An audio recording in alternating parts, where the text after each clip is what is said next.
are a winner. Stand tall, be proud. In the face of doubt, you shout it loud. Feel the strength, let it in. With every step, you're gonna win.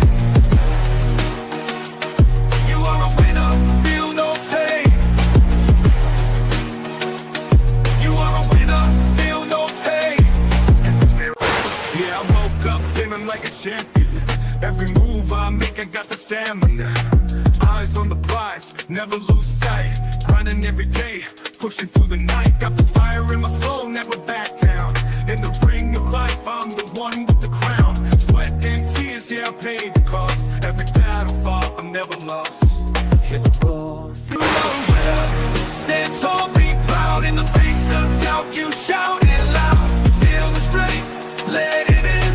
With every step, you're gonna win. Every challenge met, every goal in sight. In the gym, on the grind, it's a warrior's fight. From the bottom to the top, yeah, I've been there. With the heart of a lion, I face the dare. No fear, no limits, just pure drive. In the race of life, I'm alive.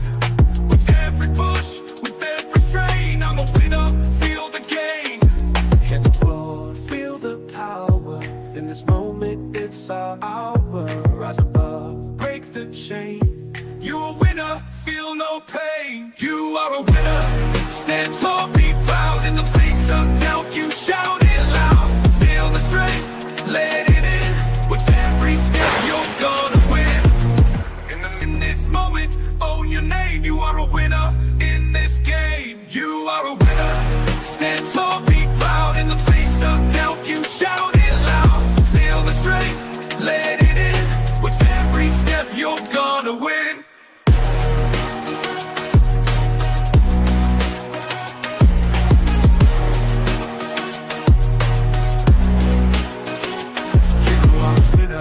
Stand tall, in the gym, on the grind, it's a warrior's fight. From the bottom to the top, yeah, I've been there. With the heart of a lion, I face the dare. No fear, no limits, just pure drive. In the race of life, I'm alive. With every push, with every strain, I'm a winner, feel the game. In the mirror, what do you see? Out in the face of doubt, you shout it loud. Feel the strength, let it in. With every step, you're gonna win. Yes, welcome back again, beautiful people. Welcome back to your favorite channel. It is the transfer season, the transfer day, the second day as the window is open, the second day in January. I'll say 2nd of January 2025. New Year's here. I'm wishing those that are joining us for the first time in the new year, I'm wishing you a happy new year. And Blueclouds Media crew, we are live again with another huge transfer news, bumper news on today's. We got a lot of news to cover on today's show, as it is. There's a lot of rumors out there, especially the Chelsea Football Club. But Chelsea, a lot of news over there. Bencho of future at Chelsea hanging by thread at this moment. Enzo Maresca's during the acts, and some big names could be on their way out of the door. We're going to dive deep into all the drama, rumors, and answer your question. And let me know, as usual, as we do it on this platform, don't forget to drop your question, the player that you have in mind that you want to see Chelsea get him out of the door, the player that you think that Chelsea could bring in the door before the window slams shut. Let me know in the comment section below. And as usual, don't forget to like the video, subscribe to Blueclouds Media YouTube channel. As usual, the boys are live again with a lot of news to cover on today's show. So be with us. Do not go anywhere. My name is Nick Zion, bringing you Nick Zion and Steven. Steven is there. He'll be right. You guys are going to see Steven here in a bit. So do not go anywhere. Stick with us. We'll be right back in just a second. And we'll get you the headlines.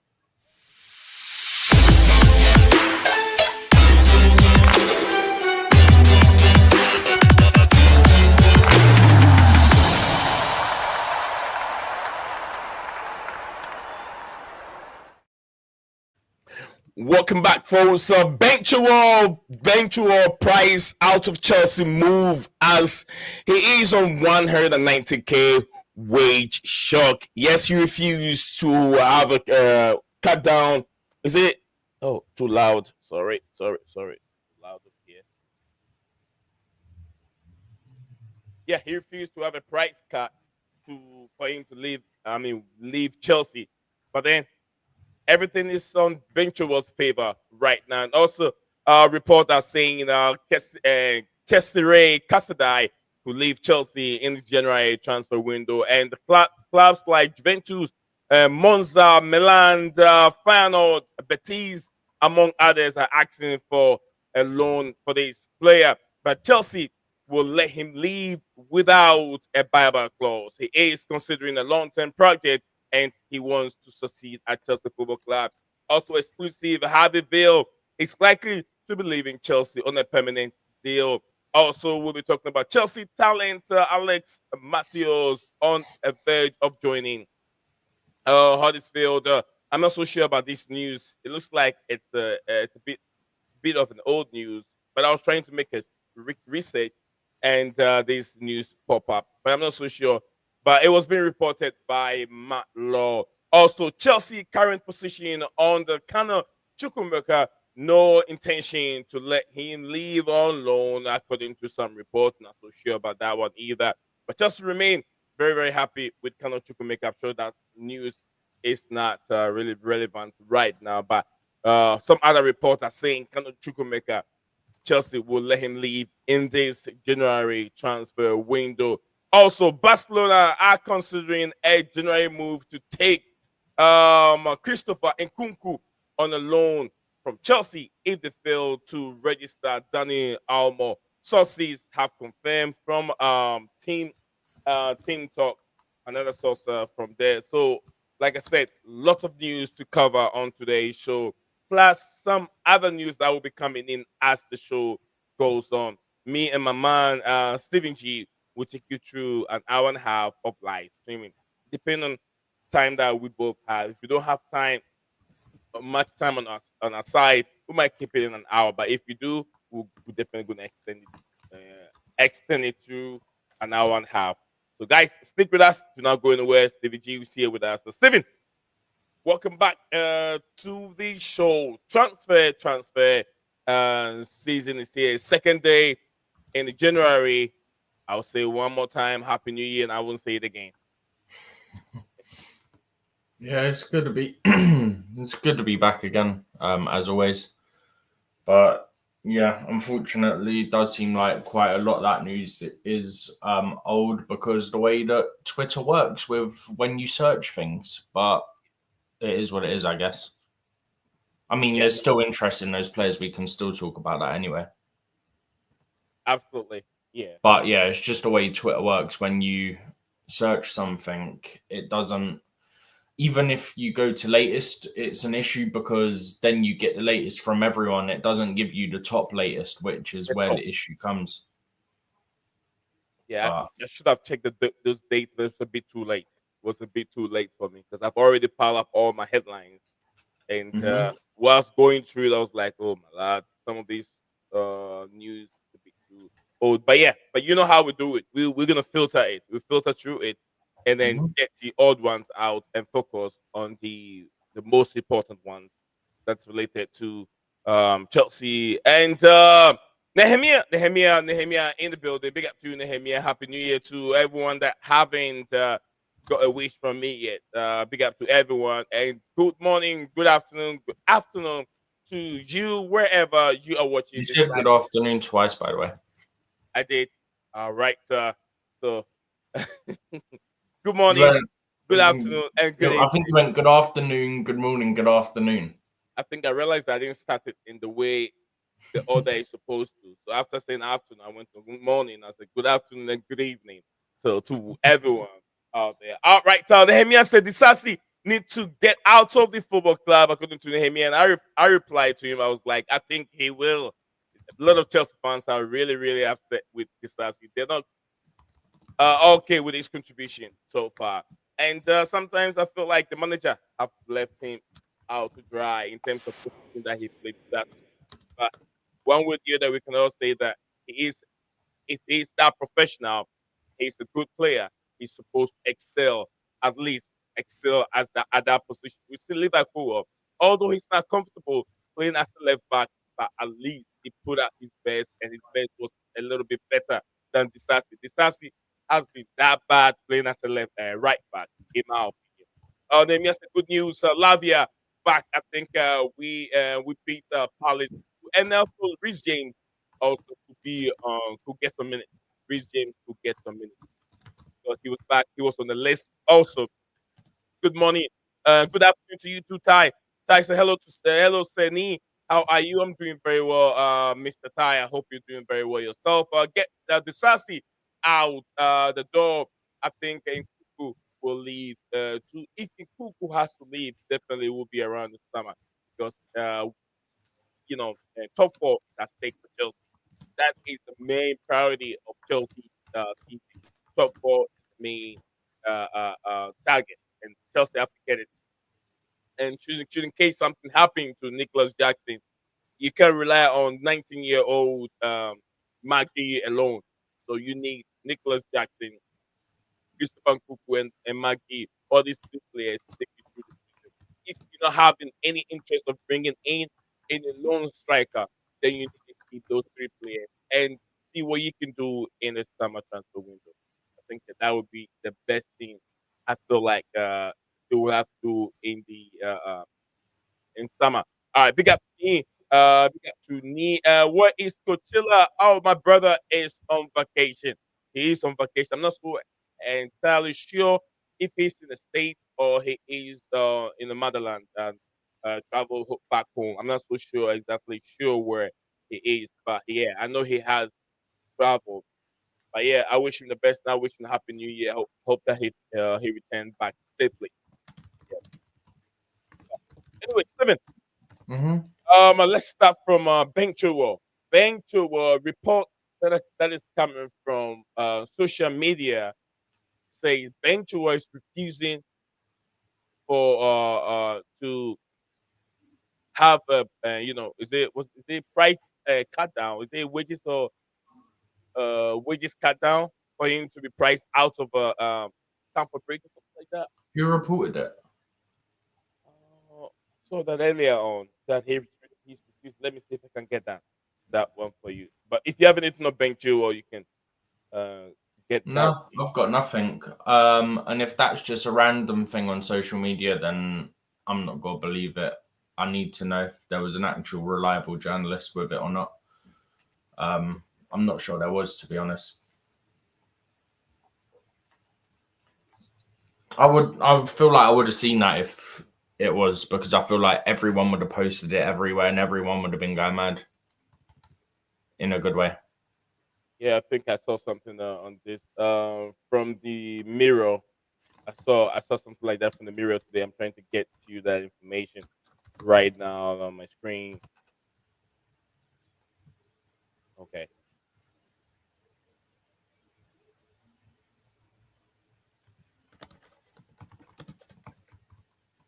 All right. So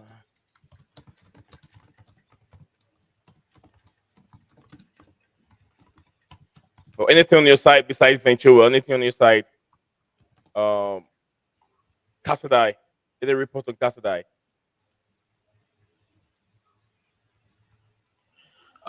Sorry, I just got sent something about someone, but yeah. I'll let you know maybe another time about that. No, the only stuff I have is the stuff that I sent to you earlier about Casadei. It's the only thing I've seen. And Leslie looks like he's going to stay on loan, which was directly from the new Southampton manager's mouth. Looks like he's going to stay there for the rest of the season now. All right. So this is what that's all I've got. This is what I went through earlier on today. So the Sun reported that Chelsea may need to pay off a Ben Chilwell. Yes, the Sun. I'm not believing that. Yeah, it's done. Or average, heavily subsidized loan deal to shift him to another player. Yes, the Sun. I don't believe it, mate. and he's refusing for refusing for to bring his let's say wages down. He's refusing to bring it down to be able to move away from Chelsea Football Club. That's the news that I had today from the Sun. Yeah, it won't be true. It's the Sun. So why do you think so? Huh? Why do you think so? Because it's the Sun. I mean, Bro, you don't know about the Sun. Trust me. Don't trust anything they say. it's being reported out there. If Ben Chilwell is not looking forward to bring his wages down, Bro, it means that he's if not they're the only willing. ones He's not reporting about willing the to play wage, football. trust me, do not believe it for a second. But do you think Ben Chilwell is looking forward to relaunch his career and play football? Because Yeah, I think he wants to he's a good leave. player. Yeah, 100%. I think he wants to leave. Ben is a very good player, but then he's not playing football. He hasn't played football. Yeah, I think he wants to leave, but the whole thing about he won't reduce the wages is coming from the Sun. I don't believe the Sun a single day of the week. I wouldn't believe the Sun if it was the last paper on earth. Let's put it that way. And he's not getting younger. He's 28 years old. Yeah, I think he wants to play, but I'm not trusting the Sun about the wage cut, no wage cut. It's the Sun. What's the best way for Ben Chilwell? 13 appearances so far. I think Bro, he'll probably get a move. Like, let's be honest, he'll probably get a move. The question is where. Well, because now it's the sporting director's fault. Sporting director and then Enzo Maresca has made this difficult for Ben Chilwell, making this deal difficult for him to move away from the football club. They did not register. How's it on Enzo? Well, Enzo Maresca was the one who said it's not going to be part of his plan during preseason. So Ben has to move on and find a club that he's finding a new football club. Bro, it's more on the sporting directors than it is on the manager. It's not on Enzo. It's part of it. Enzo Maresca is part of it. How's it on him? Well, he knew that they're trying to find a club for him and couldn't materialize. So okay, he did not register him into the conference league. Need. I'm listening. Go ahead. So many of the other windows, like Turkey, for example, where we were trying to get him a move, were still open for like a week or so after the Conference League squad had to be submitted. So there was no point registering him for the Conference League if we're then selling him. Well, he did not want to move to Turkey. He did not want to move to Turkey. Well, that's on him then if he didn't want to move there. No, it's not on you, Stephen. What are you talking about? You want me to, if you're a player and you don't want to move to Turkish league and the club wants to sell you to Turkish league. But if you know you're not going to play, yeah? That's what I'm saying. If you know you're not going to play. If you look at the Conference League squad that we have, wouldn't he be better of the squad that we have playing at the left back? There was transfer windows open where we were trying to get him a move to that were still open after the Conference League squads had to be submitted. So that he was not put on the list because he's a professional player. He's a pro player. He wasn't put on the list because we were trying to get him a transfer move to windows that were still open. It doesn't mean that the fact that he's not getting game time doesn't mean that everywhere that Chelsea wants to put him, then he has to find himself there. He said, okay, that's fine, but that's why he wasn't play. registered. We had this conversation before. We're not playing. We're gonna ship you to Saudi Arabia. Then okay, bro. We had this conversation 100 times. That's the reason why he wasn't registered for the Conference League, because there was transfer windows that were still open for like a week after. That's why he wasn't registered for the Conference League. Now, whatever he was registered for the Premier League, he wasn't registered for the Conference League. But what I'm saying now, whatever decision that Chelsea took hasn't benefited them, because now Ben Chilwell has been left hanging. It's going to be difficult for Chelsea to sell him, Chelsea to loan him, because he hasn't played football for almost about a year. We'll get signed done, bro. Come on, we know a year. He hasn't played football for almost about a year. He played at least one game this season. Yeah, almost about a year. No, at least one game this season. This season, how many months gone already for just one game? I don't care. Footballer. Look, if he's not in the manager's plan and you don't I fit know the you don't manager's care, system, but bro, I'm no, just hear me out, hear me out, hear me out, hear me out. I like Ben Chilwell, yeah? You know this. The whole point is, if you don't fit the manager's system, plus the club are trying to sell you, why would the manager play someone who doesn't fit in their system and is going to hinder more than help? It makes no sense. I'm not saying that Enzo Maresca has to play Ben Chilwell 90 minutes. For you to be able to sell this player, 10 minutes, 20 minutes from the bench would have helped him make it easy for you to sell Ben Chilwell. Now no one wants it because we don't know what Ben We Chilwell don't know that no one wants player him. we're buying. No There'll one knows be what you're someone getting. that'll want him, bro. There'll be someone that'll want him. Well, there's no one interested in the Ben Chilwell right now. There's been nothing. You really think there's going to be no one that's interested? Come on, There's bro. no interest anywhere. I've been looking and looking. Okay, and so online. basically, I could use that logic for every Chelsea player. There's no logic anywhere in anyone other than in Nkunku and Casadei. Okay. No, I mean, if you go online, you could tell. I mean, you could see there's been some rumors. Okay, Juventus or that player, that team is interested with Nkunku, interested in that player, interested in this player. But there's nothing related to Yeah, Ben but Chilwell. all that stuff's That's probably from BS random people making up stuff online. That's probably what that is. rumors. They say rumors has a little bit of truth in it. I don't call random has a accounts little bit trying of to do truth. clickbait on Twitter rumors. I call them absolute idiots, is what I call those people. If I see rumor and I look at the account and I look at a few other accounts and they're all saying the same thing, I pick a little bit of truth in it, although it's not 100% fact or truth. When I see three, Let four, me put five it this way, people yeah? post the same thing, then I How say, many okay, there's something times of the have you read concept. something, Mhm. yeah, or one of us has read something, yeah, and then it's come out, oh, it was started from this account and it's all fake news, it's not happening. How many times has that happened? It happened the other day. It literally happened the other day. I can't remember what the news was, but it happened the other day. I mean, happy many times. I do understand, but That's my like I point. said, That's why I if don't trust if the anything without a legitimate source this because is it a, could just be the this biggest BS in the world. this is a Champions League winner. A Champions League winner, or maybe I'll say club. Was it World Club? He was part of the And World Club Champions League. Championship, right? The Champions League, Club World Cup, Club World Cup and and all Super that. Cup. He's a winner, and up to now, second day in the January transfer window, and we haven't had nothing, no club at all. It's Bro, not you don't asking hear for about the link. every little thing until it's done. How many times have Chelsea done business and we're like, oh wow, we heard nothing on that, whether that's incoming or outgoing, or we heard nothing on that. Happens all the time. There'll be something. There'll be something.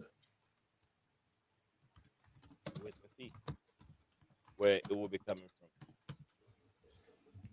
I'm just a bit worried that I'm not. his career. I am that his career is just sitting there and it's being wasted. He's not playing football for. I think he's had only 13 appearances from. Was it before? Was it before? And Mauricio Pochettino left, right? So I now, mean, he was injured a lot last season as well, don't forget. yeah, 13 appearances. So now, The other thing I would say is that with his injury history, there's no guarantee that if he did get minutes, he would survive those minutes without getting injured. Which would actually make it even harder to get rid of him. all right. So there's still more news, guys. If you're joining us, there's still more news here to discuss here.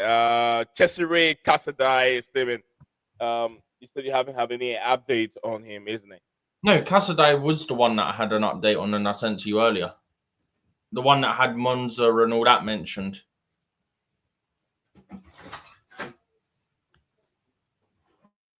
In the group chat. The one I sent you earlier with Monza and stuff. Give me 2 seconds, I'll be back. Okay.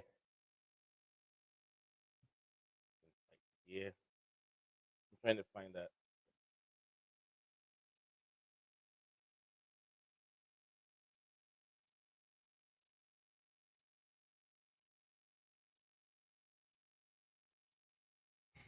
All right, so Cesare Casadei could leave Chelsea in January.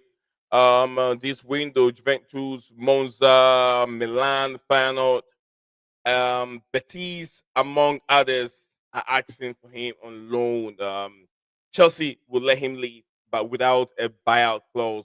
He is considered a long-term project, and he wants to succeed at Chelsea Football Club. Yesterday, Saturday, a good player, but if you guys can remember, the same player was being called up from his loan from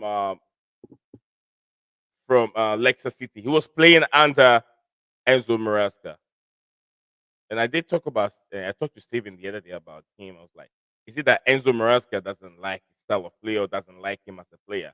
Because under Enzo Maresca, he didn't give him much game time.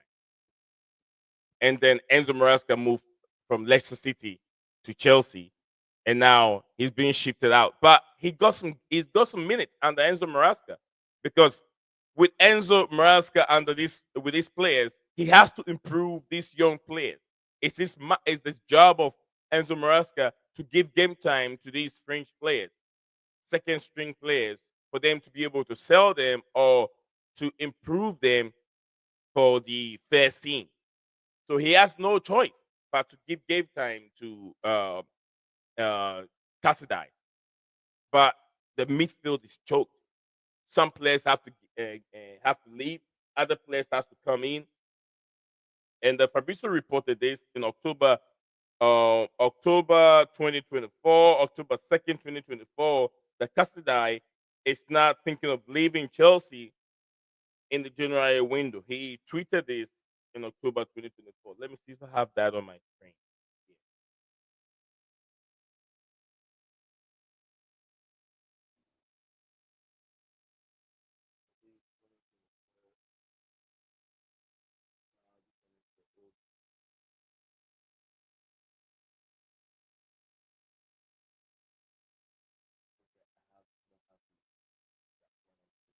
Anyway, anyway, we're gonna. I'm just gonna. Fabrizio tweeted that. I don't know if Steven comes. I'm gonna ask if he's seen that tweet. That's because that's not far away. That's in October that he said that Casadei has no intent of leaving Chelsea and he wants to fight for his position. But Enzo Maresca also is thinking of leaving some of these players because right now Lavia, Lavia is returning. Lavia, you can't rely on him for the rest of the season. Moses Caicedo, yes, you can. Lavia, I'm not so sure. Enzo Fernandez, you can rely on Enzo Fernandez. Joao Felix, I think he doesn't suit the Premier League. He's a good player technically. Joao Felix is a good technical player, but doesn't suit the Premier League. And maybe he might leave in January. Joao Felix might leave in January, but I feel very bad for Felix. Right. Rabba, big up to you and happy New Year. Seeing, first time seeing you guys this year, 2025 is here with us. Happy New Year to you, and then Team CFC. Happy New Year, Happy New Year, Happy New Year. You guys deserve this. Two of you deserve this. I do this to all our new uh subscribers and viewers that I'm seeing this year. Big up to everyone. Big up to everyone. Big up to Rabba and then also Team CFC. He said thanks, bro, because you show up at disaster time. Maresca is it says that because you show up at disaster time. Maresca is as big as this team. Sack him now. According to Rabba. Big up to you. It says I found this chat. I found this channel thanks to Chelsea's section. Oh, okay, Ty brought you here. Okay, Ty brought you up here. Big up to Ty. Big up to Ty. Is a good brother of mine. Says you both should do a collaboration. Same day, 2025. I think yeah, we can do something together. Ty is he's been on the show many times, but something I don't really know how these collaboration things work. I think I've done that with uh Mo from the Blue Lounge before, where he was streaming live and I was also streaming live at the same time. We're sharing our screen, but I don't know how you benefit from those collaborations. people are doing it, but I don't know how you can do it better to benefit from it. But I find the best way to do it better. But thank you very much, Team CFC, for joining us. Funny time to join us on the show today. And then Robert said that believe me, he's not I'm not so sure who exactly Robert he's talking about. He's not because I was talking about who was I talking about earlier on? Is it Joao Felix? Sorry about that, bro. I'm back now. All right, Steven. Yeah, Steven, I was talking about Casadei earlier on today, earlier on in October, not too long ago, a few months ago, October 2nd, 2024, Fabrizio Romano tweeted on Casadei. He said that he will not be leaving in the January transfer window. That's When what was he this? tweeted. That was in October 2024. October. No, don't worry about it. Don't worry about it. No, that was one from like 2 years ago, no? Yeah, don't worry about it. Don't worry about it. Yeah, no, we know he's going, bro. It's not 2 We years. know he's going in this window. Yeah, don't worry yourself about that because I just checked the date very well. Yeah, Twitter's done you over on that one. Yeah, Twitter really done me good today. So I wasn't hurried. It wasn't checking the date. I saw it, I was like, very well. oh no. All right, Rabba said, all I fear that we won't win any game throughout February. We will. Huh? Come on. Have faith, Rabba. Have faith. Come on, my brother. Have faith. You're a Chelsea fan. You know what it is. We won't win any game throughout February. Right, let's just quickly do something here. Let's open up the program from the other day and look at what games we got in February, because that is the ultimate reactionary fan. Right, in February, Chelsea have West Ham at home. Potentially, well, I'm going to say FA Cup fourth round because we got Morecambe in the third round, so there's no way we're losing to Morecambe. So, West Ham in the Premier League, FA Cup fourth round, Brighton away, Aston Villa away, Southampton at home. We're winning minimum 2 or 3 of those, minimum. Absolutely. Smash the like button. I think we can do What that. does guys. my head in about our fan base? They're so reactionary, bro. Guys, sometimes, look, this was meant to happen. It's Bro, really it was going to happen at some point. This is the issue that I don't think people actually realize. You're going to have bumps in the road. Like, it's going to happen.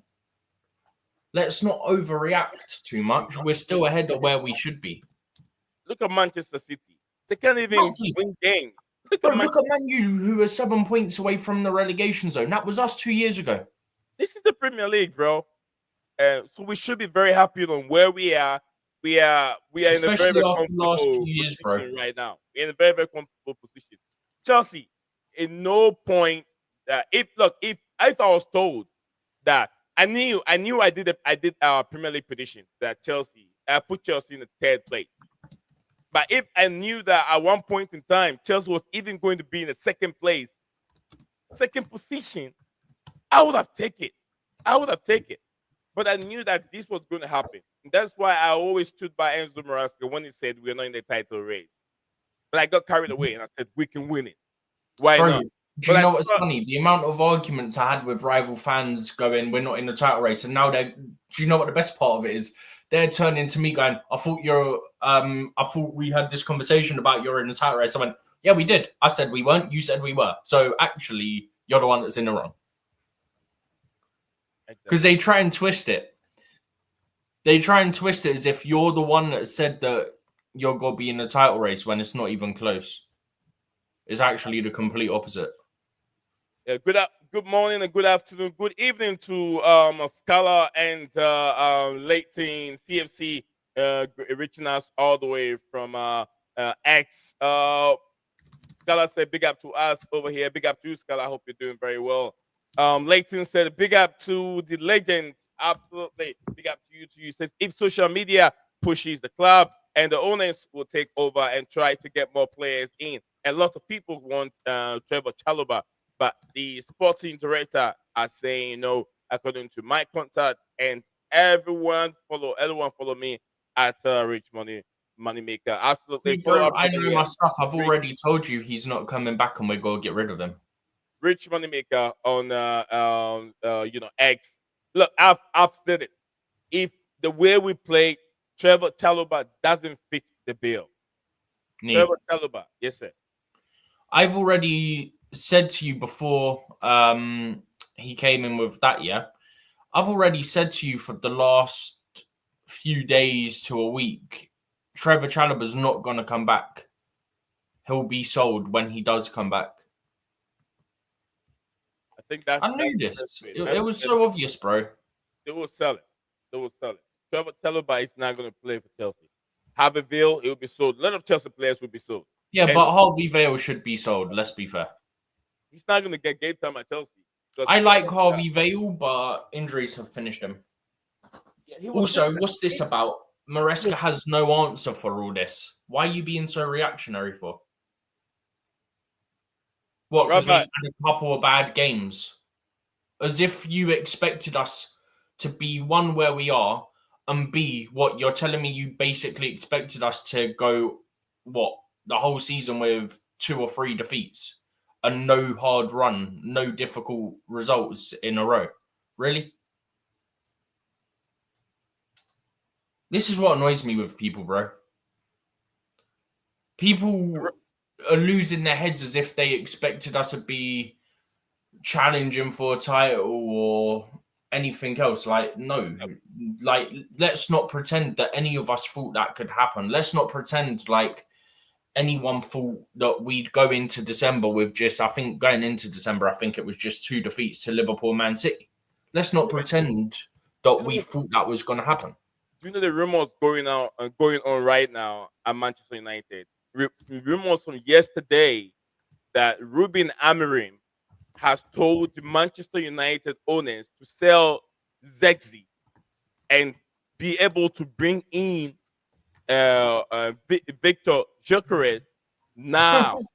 In this report, where the hell are they going to get the money to bring in Victor Gyökeres? We know the situation. They have to sell to buy, yeah? Yeah. What that means is, I think I can't remember which player it was. Who was it? But I think one of their players I think it was Casemiro, has 30 million pound left on the United books, yeah? So if they sell him for 30 million, they're not making profit, yeah? They're breaking even. They need to make profit to be able to buy players because it's for the FFP and profit sustainability rules, yeah? So if you sell him for 30 million, which is his book value, you're not making profit, which means you're at the same point on the profit sustainability rules. Do you get what I mean? Yeah. Whereas, let's put it this way. Let's say they find out Amad Diallo isn't going to extend his contract. Yeah? He's got 6 months left. So far, doesn't look like it's going to happen. So, say they resort to in January selling him. I don't know if he came through their whole academy or if he was signed as a youngster the same way Chelsea did with players like Courtois and Lukaku. I can't remember. He joined them. So he wasn't from their actual academy, from what I can see. Let me just double check this. I mean, that demand, Steven, that demand is too high from the manager. Yeah, bro, put it this way though. He came through the academies in Italy. Then he went to Man United for, I think Man United's 21 million in 2020/21 season. Loaned him to Rangers, loaned him to Sunderland, and then he was back with United last season. So that wouldn't even be pure profit.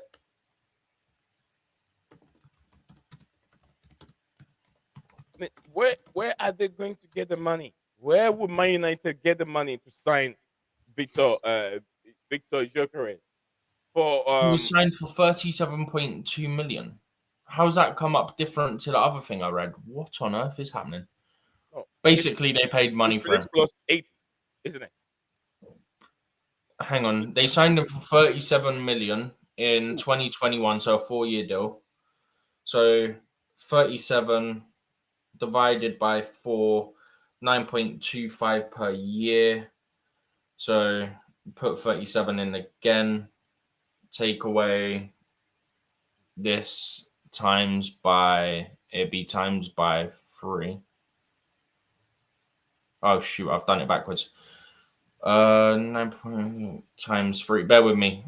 Okay, so 7.25. All right, do the calculation. Let me read this real quick. Robert said, if Chalobah was in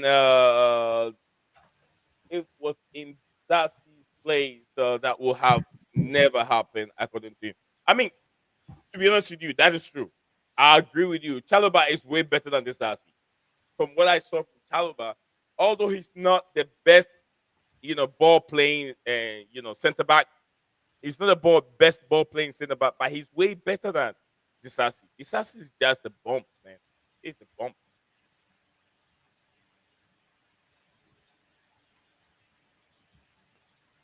Hey. All right, we'll see what else we have there, guys. So don't forget to like the video, subscribe to Blueclouds Media. It's the first time joining us on the show today. We've also pinned the link. I've sent the link there. You can join us on the show if you want to have a say. Your opinion matters, like we say. Your opinion matters. And the Rabbi, like you said, Nehemiah said we miss Fofana and Lavia against Ipswich, tossing a squad player, at least in my opinion. To me, I don't think that tossing is the guy. Is a ball. I don't think he's a world beater.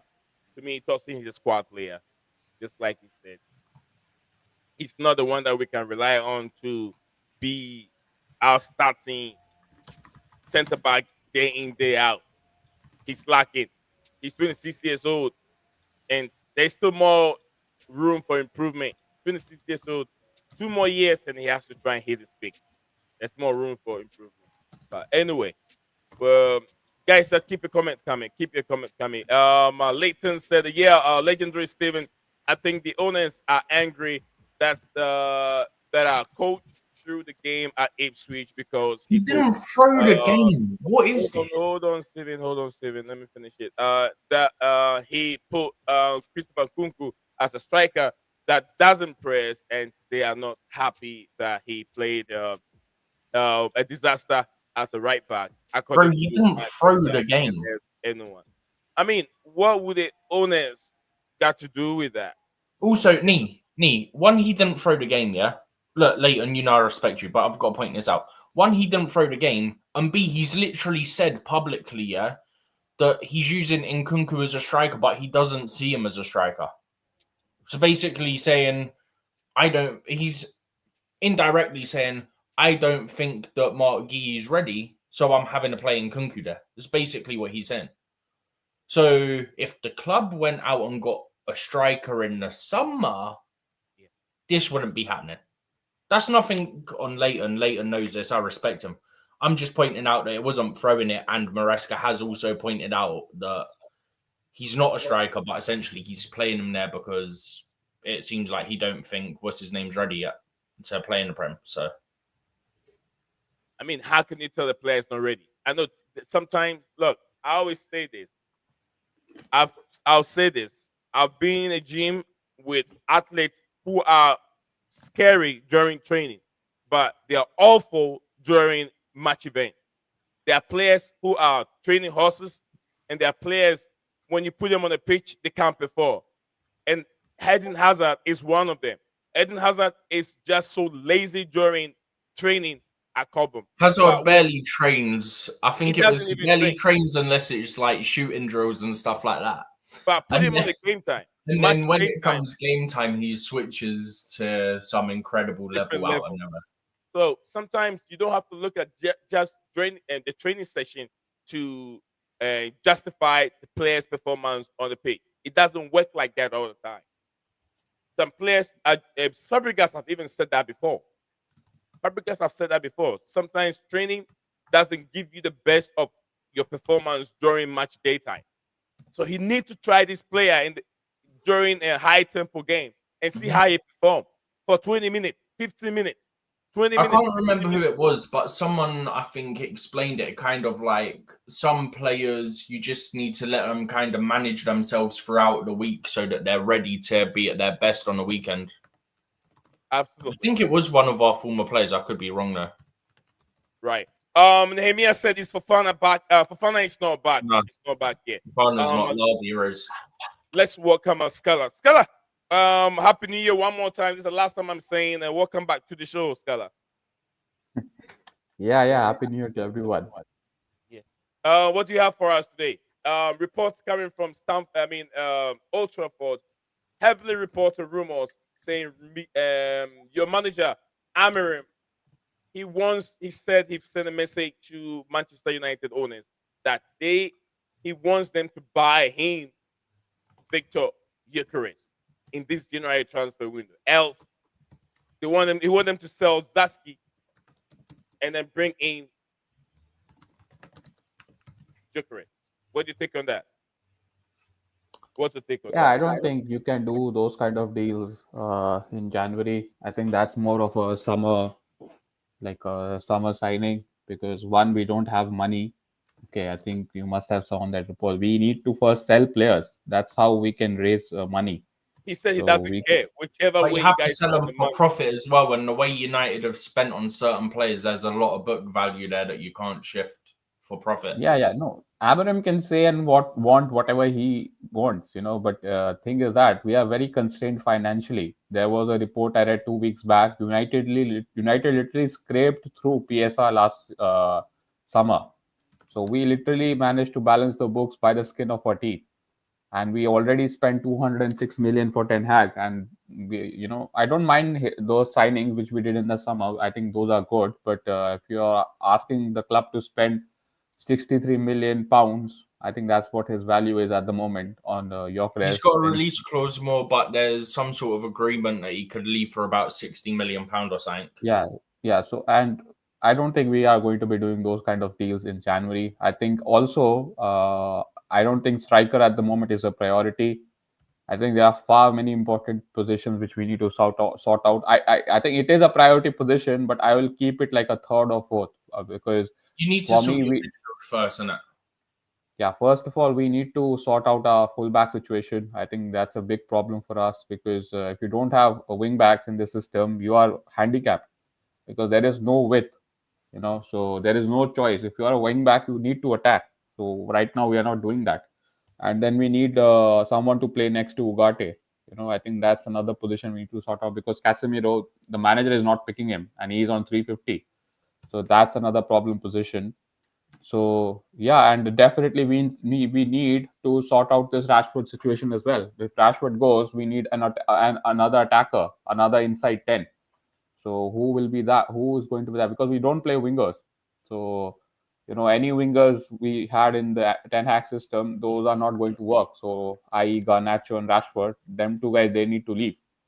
So maybe if one of them leaves this January, maybe we can think about Gyökeres. But again, I have never seen United do any kind of such high-profile deals. We go for Weghorst and Igalo and all those kind of signings, or we don't sign anyone.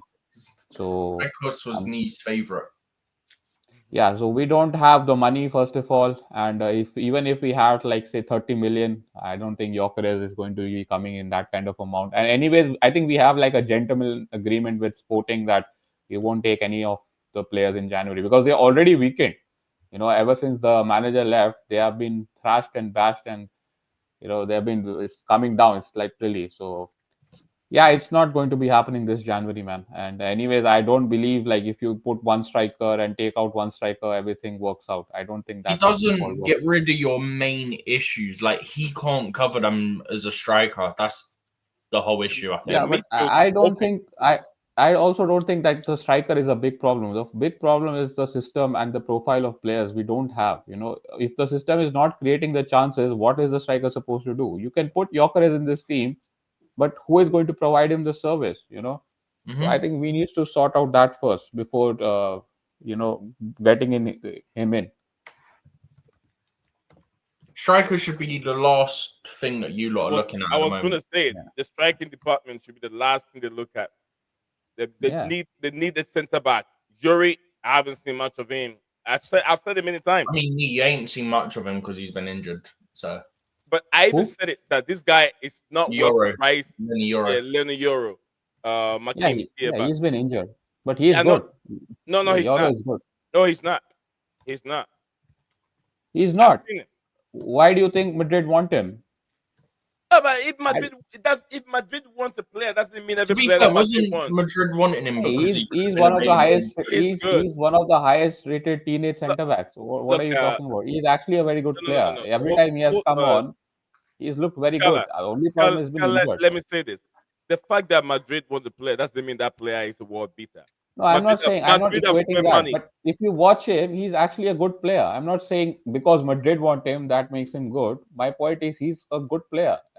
Every time he has come on from the bench after this injury, he's looks good. So even in the preseason, he looked very good. He is perfect for that right centre back in the back three. So I don't think he's a problem for us. I think you're very downplaying. He's literally one of our positives, if we can call that, of this rubbish season. So, and I'm very excited to see what he turns out to be. But yeah, he's not a problem, man. He's a very good player. Remember today. Yeah, we'll see.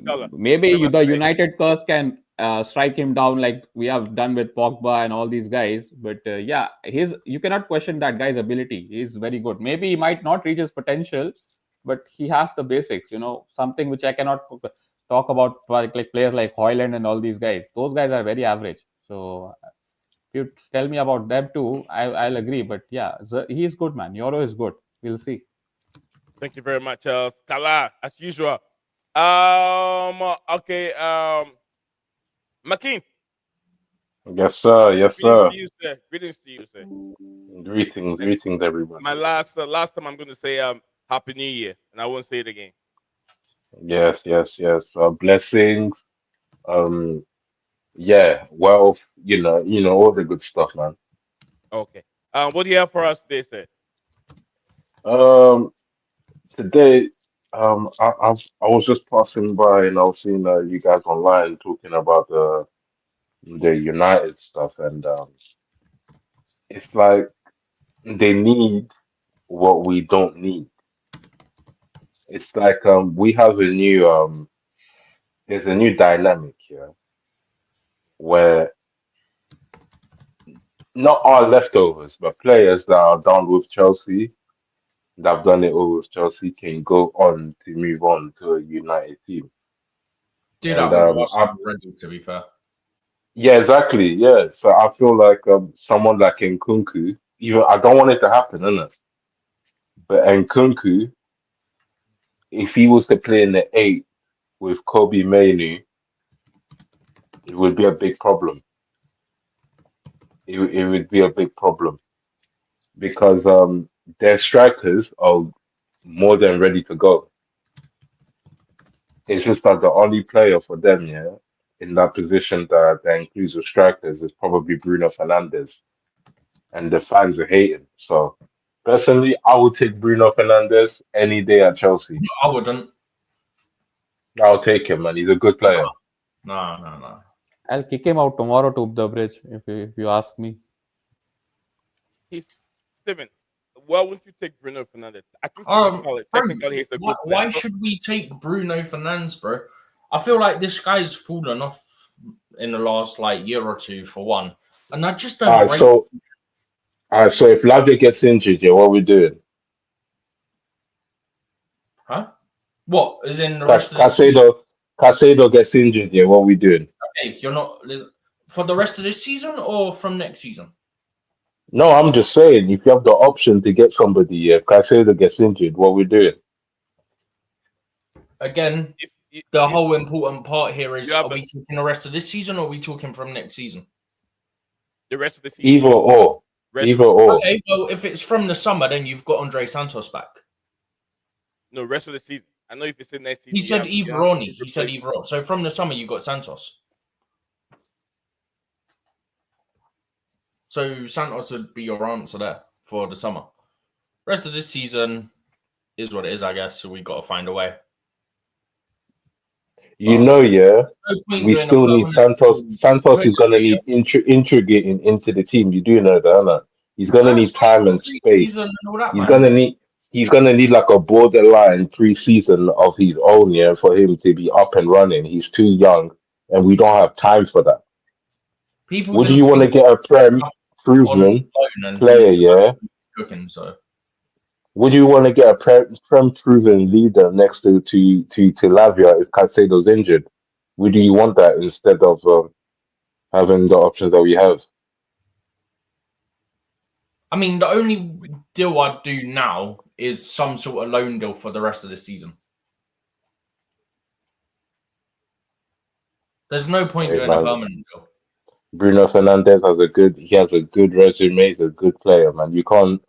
At Also, United right now, going they next to Caicedo, yeah, Bruno's more of an advanced player anyway, so it'd be yeah, an pointless. advanced player that would actually help Caicedo. But you're saying if He would, Caicedo or Lavia gets injured, yeah, because look at it, yeah. but he We won't can't. be We able clearly our last game, yeah. We clearly to can't rely on Enzo Fernandez at that position. Do you not think Bruno would do a better job? Bruno isn't that kind of player. But, well, guys, let's get it this way. Bruno will be a difficult player to bring to Chelsea.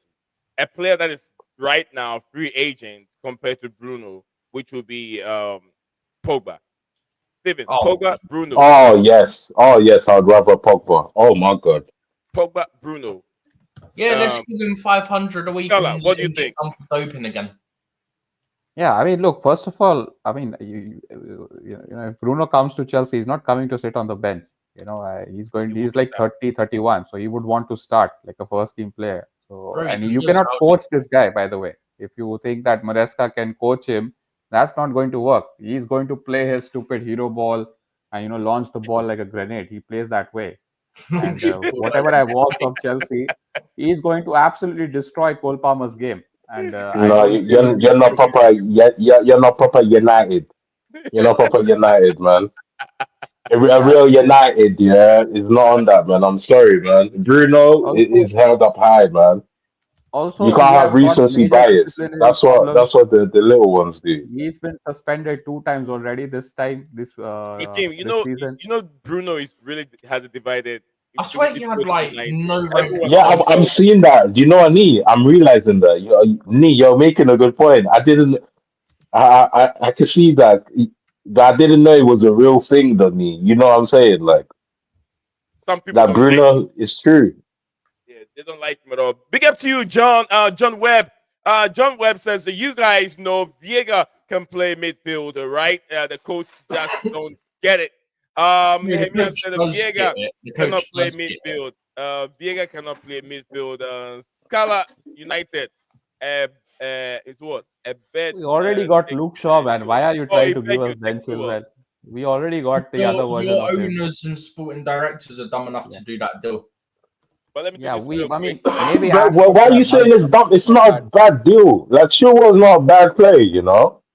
No, you're not getting his point. His point is they've got Luke Shaw who's injury prone. Why would they want another in Ben Chilwell? That's his point. Guys, Also, please, But I'll Ben be Luke Shaw is a Chilwell, better I'll be player than interrupting you Chilwell. guys one way or the other. I just want to wish all those that are just joining us this new year. I just want to give them some time and then give them, give them some, mileage on this platform. John Webb, thank you very much for joining us here. Thank you very much, Johnny. He says that Viega can play center back. According to, I think that Viega he loses. Vega some of can the play ball. centre back, left back, and DM. Yeah, he loses the Slash ball a centre bit mid. sometimes. Yeah, Viega can lose the ball sometimes. He's not really ready. Remember, guys, Viega is still very young. He's very, very young. He's young. So he's got lots of room to improve. He will get better. I think that he loses the ball too many times, and I've seen him play. But he can be Me, better. without looking it up, how old do you think Renato Vega is? Renato, Yeah, how old do you think he is? 23. False. He's younger. There you go. I He's think 21. 21 years old, guys. Mhm. Remember when you saw his picture the first time, we thought it was 28. No, we thought he was a fake age. That's what we thought. Yeah, but yeah, he is. I think I made a joke about it as well. Yeah, But so Nee, just quick, Viega, right? Can I just point out, it's not Maresca doesn't rate him and this, that, and the other, Wrap it up, and then we go Yeah. to Scala, then McKean can. It's so not we don't that get blood Maresca together. doesn't rate the player. Please. It's just that he doesn't fit into our main starting 11 because of the players that we have are so good there. That's what it is. It's not that he don't rate him. He has played him centre back, he has played him left back, and he has played him in midfield. That's it. Thank you very much, John Webb. If you have any more questions, guys, bring it on. We have a Manchester United fan here. We have Chelsea fans in the studio. Today we don't have an Everton fan here. Neither do we have a Liverpool fan. But once they have on any question that you guys have, drop them in the comment section below, and we'll give you an answer for it. We'll go back to Scala. John Webb. John said Viega can play centre back. I think I read that one. Viega plays centre back for Portugal national team. Yeah, when you play the national team, it's a bit different from the Premier League. John, the Premier League is a bit different from playing the national team. Let's say if you're playing national team, you're playing a team like Portugal and Albania, or maybe Portugal and that the team that had the first win ever over 100 years or whatever. What's the team's name? They scored their first goal to win the game. I forgot. You get what I'm saying? So yeah. So it could be a little bit different. It could be different. So we have to look at that point that the Premier League is a different animal, where you have a team like Luton, not even Luton, a team like Ipswich beating Chelsea 2-1. 2-1. No one expected that result. It will happen. So big up to you too, Sam. Happy New Year to you, Sammy. I hope you're doing very well, Sammy. You deserve this. Big up to anyone that is joining us today in the 2025. I'm always giving everyone applause. Everyone applause on this platform. All right. Nee, sorry, Nee. Now that you mentioned Luton, what happened to the Luton striker? I forgot his name. Nigerian guy. Luton Town striker. I don't know his name. He's got a long name, long Nigerian name. Right? Yeah. What's going? What is he just gone back down with them, or what? Is he transferred? So. Bro, I didn't follow their transfers when they went down. Bro, relegation is cold. Tis what it is.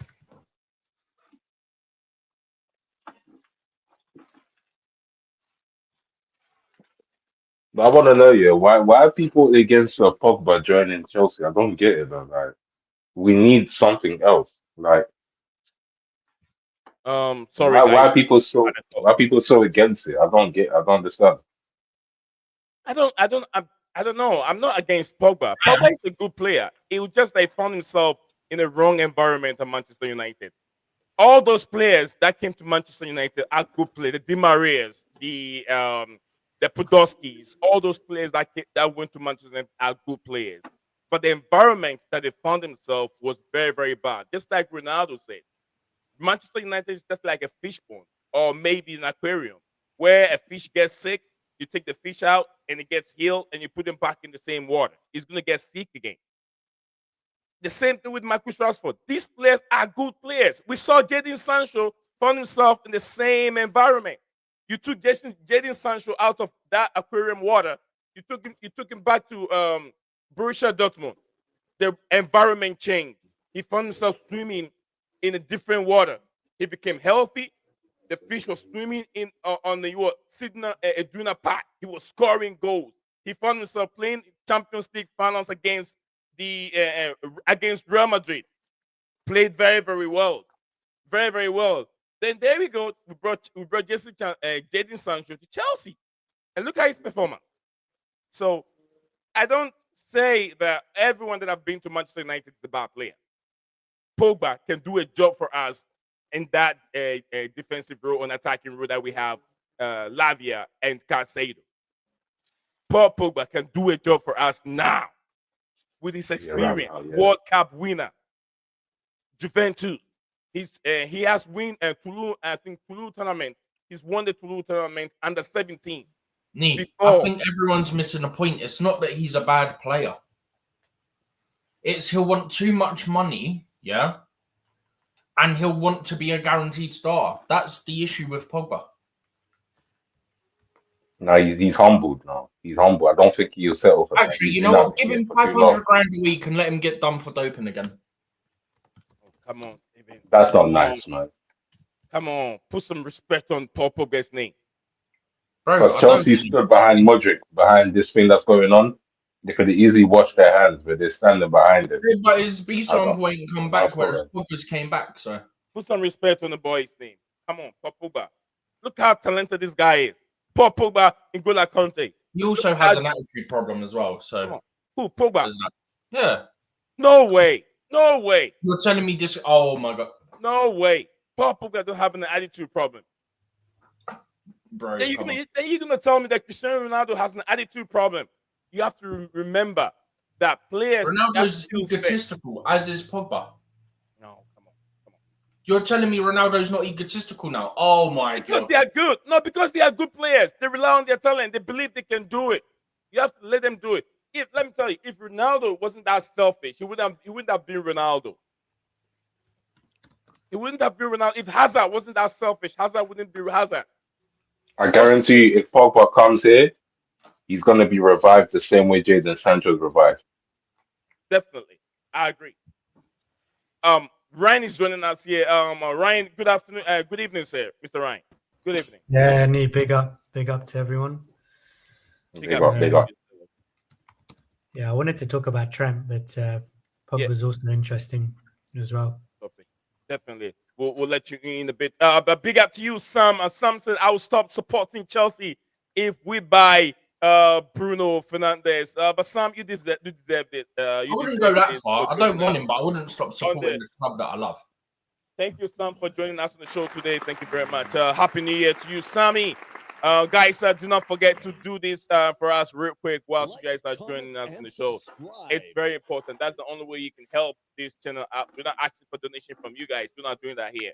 The only way you can support us on this platform is by liking the shows, sharing it, and also subscribing. If you're watching us on YouTube, subscribe. If you're watching us on X, follow us on X. Thank you very much for doing that. Really appreciate it. We'll move on from there. Let me take some few words from Scala on Pogba before I lose him. I know I can lose him at any time. Scala is sometimes very invisible. CFC, I'll get to you. Oh, we have more comments there. More comments. I'll get to the comments in a bit. More from Sam. More from I Want You to Love You Forever, Nehemiah. And we have another one from Tyler. Tyler, big up to you, Tyler. And also, you deserve this. Happy New Year to Tyler for joining us on the show. So I'll go through all the comments. Let me let the panel talk for a bit. Let me hear Scala. What do you make of Paul Pogba joining Chelsea? I mean, you do realize like you are second in the league, right? And eventually you would want to win the league and win Champions Leagues and all those sort of stuff. I mean, why are you going after players which don't do anything for you, like Bruno and Pogba? I mean, there are like hundreds of other players who are much talented. You anyways are going to raise at least 70 to 80 million pounds in the summer by selling your youth players. And you're talking about Pogba and Bruno in 2025. I mean, I don't know, man. I don't know if it doesn't look like a club being second in the league and trying to close the gap to Liverpool. Because if you want to buy the likes of Bruno and Pogba, then you're going to be fighting for top four. And that's me being very generous, because the way you guys have been performing this season, let's be honest, every you like guys are overachieving by anyways. So I don't see how them two improves your squad. I do like Pogba, and he's still 31, so at least he's got a couple of years left. I don't see how Bruno improves your team. I don't want even the worst of. I don't even wouldn't want Liverpool to buy him. That's how despise that guy. And that's me being as a United supporter. But I don't think Pogba works at Chelsea, because you've already got another maverick in Cole Palmer.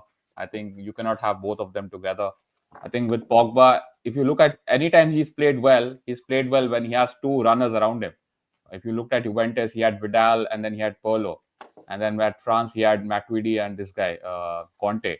The problem at United is that we tried to make him a player which he wasn't. We wanted to become him like a deep-lying six, and we played him with Matic and Bruno. And we should have given the freedom which Bruno had to Pogba, and we should have kicked Bruno out of the team and bought another solid runner, But unfortunately, because of Pogba's huge talent, he's actually a very good player. I do like him. I mean, you don't win the Golden Boy award for doing nothing, nothing. But because we thought like, he's a 6'3" athletic guy, he can do everything on the pitch, which is not his game.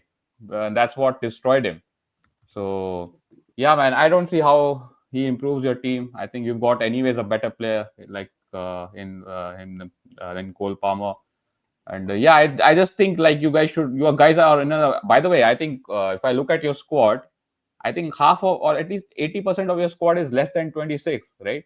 If I'm not Yeah. wrong, it's like very young squad. I'd say more 25. about 90, to be honest. Yeah, so if you want some experienced guy, I don't mind you adding experience, but at least go for some like who's like playing at the moment. Pogba hasn't played football for almost like 1.5 years, and you want to put him in a, let's say, like a title-winning Chelsea side. So Yeah, because that would work. he's not gonna play all the time because of Lampion. Yeah, but he's going to want still big money. He has huge image rights. He's not going to come and say like I want just 80 grand. So you want to invest like I don't know, he'll minimum want 180, 190 on a player who hasn't played kick the ball in 2 years. Also, like, do you want someone with a reputation of this thing, whatever Steven mentioned, doping and all that? It's Chelsea. We take care of our players. We did it with Fofana. We did it with a few players. Yeah, Fofana is 21. How old is he? Fofana He's also 22, wasn't right? open, which was the thing he was Yeah. referring Of to. all the players in the world, you want to go and buy Fofana's Pogba? I not don't know, man. 21, man.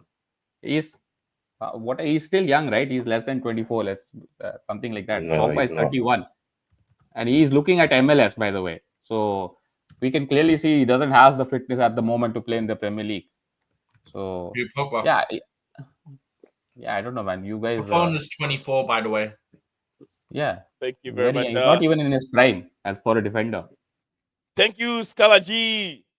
Scala G, thank you very much. Sam, thank you very much for your comment. Leighton said, I have heard from trusted sources that Man United are going to get rid of experienced players, and the owners are going for potential players, etc. Example players with less than 50 senior experience. So they are doing more potential than because we did get recruit some players over 10. Over 10. Is it like over 10 players? I'm not so sure exactly. Probably he continues somewhere. Tyler said that if you don't mind me asking, why do Chelsea need more transfer?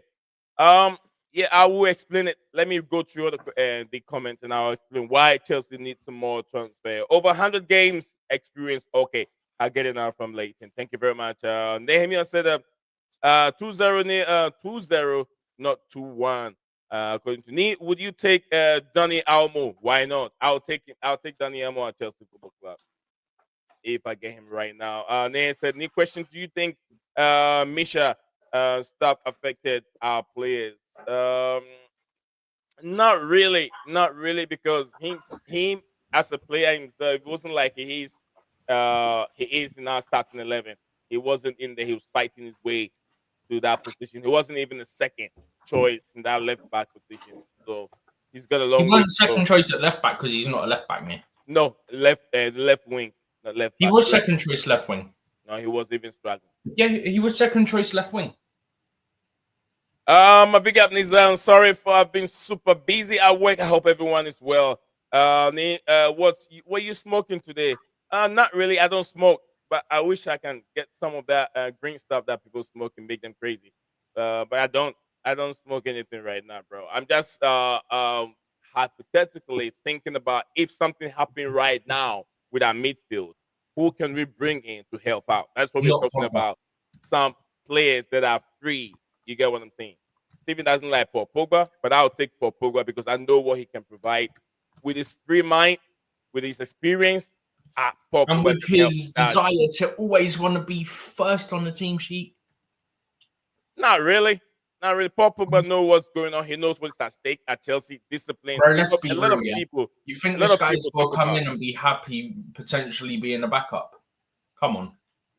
John Webb said he is 31 years old. It is not happening according to him. Yeah, it will not happen, but I was just putting him there. Let's say if Chelsea need emergency help in that midfield, who can we bring in as an free agent?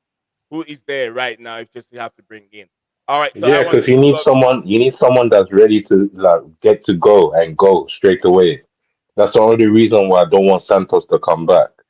I want Santos Wait, to he'll stay be in back in the Strasbourg. summer. Not now, summer. Yeah, not now. Yeah, summer. Yeah. For the That's why I meantime, bring said back to you, come the summer, Ugochukwu. I'd say Santos. Yeah, yeah. Ugochukwu is the closest one to Lavia, What, and for now? then yeah, for now, yeah, is the closest Like, for thing. the So rest of we the might as season? well use him. All right, so I want Right. to love you forever. So I'd like to welcome everyone, new and old, to the channel today. I wish you all the happy new year. Remember, the show needs down some love, like, subscribe, and share if you feel generous super chat the show. Thank you very much for your support. I want to love you forever. I know you. You've been supporting this channel for years. So thank you very much for your support and even finding the time to join us here. And I think you deserve this. Another vlog from this channel. Thank you very much. Thank you very much. Yeah, he's only. All right. Nehemiah said Ni and Sumino came back from Brazil on loan. Yeah, I don't think he's going to be at Chelsea because he hasn't have enough point to be able to play. Fabrizio said he did have enough. He did have enough, Yeah, so he's going to be at Stamford Bridge, right? would seem that way at the moment. Yeah. What I was reading, it said that he doesn't have enough point, and he might be I going. mean, Romano has said that he does, and I trust Romano. Whoever reported that he didn't. Okay. Plus, I'm pretty sure if he didn't, we would have heard from Ornstein or Romano that he didn't. But Romano said he has. So, all right. Thank you for assisting me on that. Sam, thank you very much, Sam. Sam's the fact, bro. You want that Barrows at Chelsea? I don't, like I said, look, we all consider, a lot of you guys remember, you consider Jadon Sancho before knowing the main story. We all criticize. I did not criticize Jadon Sancho when I heard the news about him coming out to defend himself as not being lazy. Remember when Eric Ten Hag came out in public and said Jadon Sancho was lazy. The media was all against Jadon Sancho. Remember, Nehemiah, remember that all the media was against Jadon Sancho for being lazy and why he came out to defend himself. But here we see Jadon Sancho putting out 10 and 9 out of 10 out of 10 performance for Chelsea. So what's that got to do with Pogba? I mean, that's completely a different situation. Sancho is 24. No, listen. Meaning you guys are the problem. You don't understand. He said Meaning you guys don't know how to manage players. Mount was good with us. He's not good with you. Jadon Sancho is good with us. He wasn't good with you. Yeah, So why no, not I do agree. Pogba? Sancho, but And he's won the World Cup. Pogba was good with Juventus for many years. He came to Manchester United. He became a bad player. Now people are calling him toxic. No, but you want Pogba. Yeah, but by your logic, you're saying because Sancho is working at Chelsea at the moment, so Pogba will also work. That's your logic, right? That's my logic. No, he's saying toxic. So what's your logic? Why are you comparing Sancho and Pogba? Not playing. He says he's calling him toxic. So I'm saying. Oh yeah, that's well established. We are rubbish at managing all these Mavericks kind of players. So we don't like ballers. We like dead players who run around with the ball. So like Rashford and Garnacho and Højlund. So I do agree there. But the reason why Sancho is working at Chelsea is because he's playing with ballers who have high IQ. They want to play with the ball. Because Sancho is a player who wants like gives and goes. He's not someone who's going to run into space. That's why he's working at your club. And plus Maresca likes him as well. He's handling him quite. So if he was at United, yeah, what position would you play him at United? At the moment in this Amorim system, I'll play him in one of those inside 10s. I think he'll do well. I think he fits into this system more than. So do you think? So where? Okay, not you. Where do you think? Yeah, he would play. Where do you think United would play him? Yeah, if he was to be at United right now. Yeah, I told you. I'll play him behind the striker in one of those 2-10 positions. So Ten Hag and Amorim will play him in the 10 if he was at United right now. No, Ten Hag didn't play a 10. We don't play a classical 10. We play with 2 10s behind the striker. I'm asking you a simple question. It's not a trick. Yeah, I'm answering you with details. You are saying you play him the 10. We don't play with a 10. That's what I'm saying. Okay, you don't play with a 10. So you Yeah. most likely will play him in the same position that we play him in. No, you play him on the left wing, right? He plays on the left When the wing. last time when he was at United, what position did you play? Yeah, he played as a left winger. He didn't play as a 10. He played Thank most of you. the time as a left. And he didn't do well as a left winger, and he did well as a left winger with us.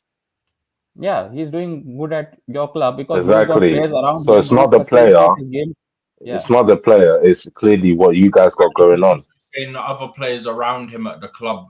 Yeah, it's more about the cast around him. What do you expect him to do with the likes of Bruno and Garnacho and all these guys?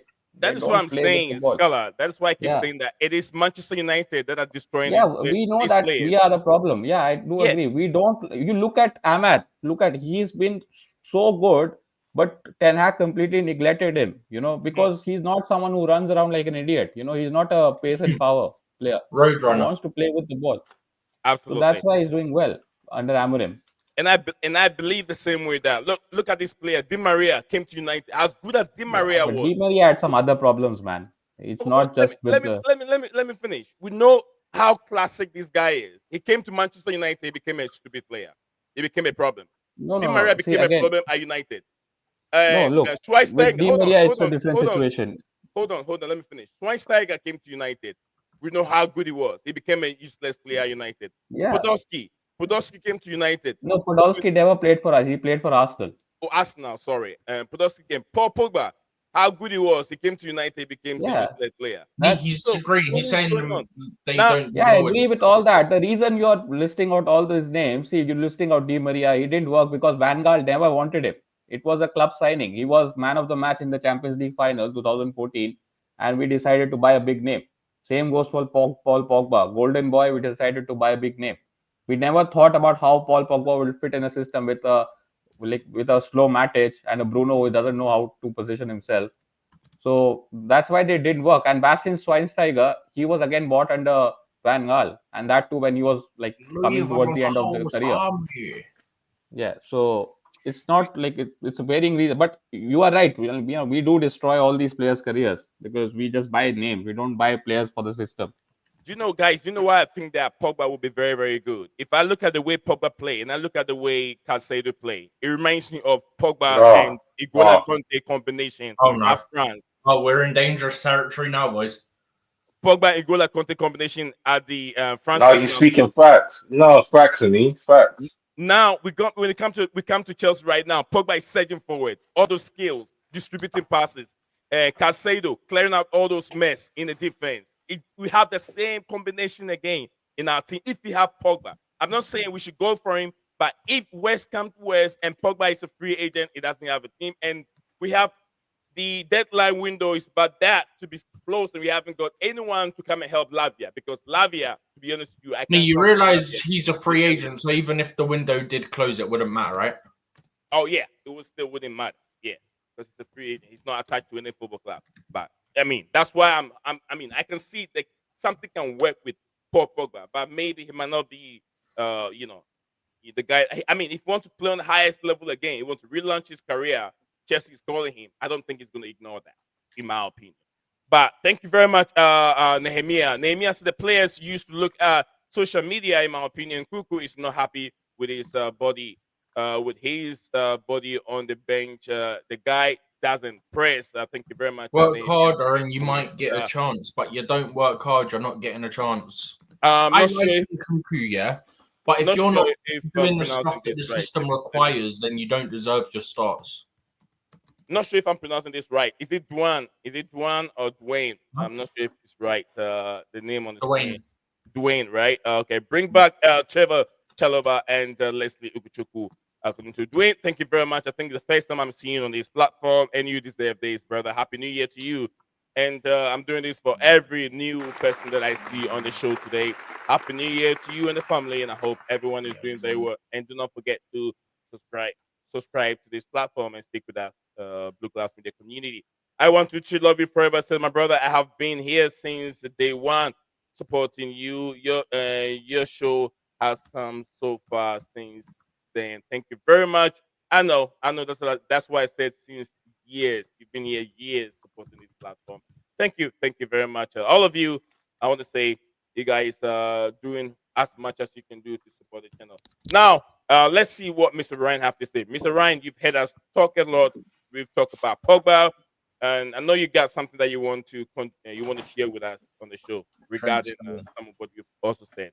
So, what do you want to no. I also just sent you something as well. I don't know if I sent it to you or the group.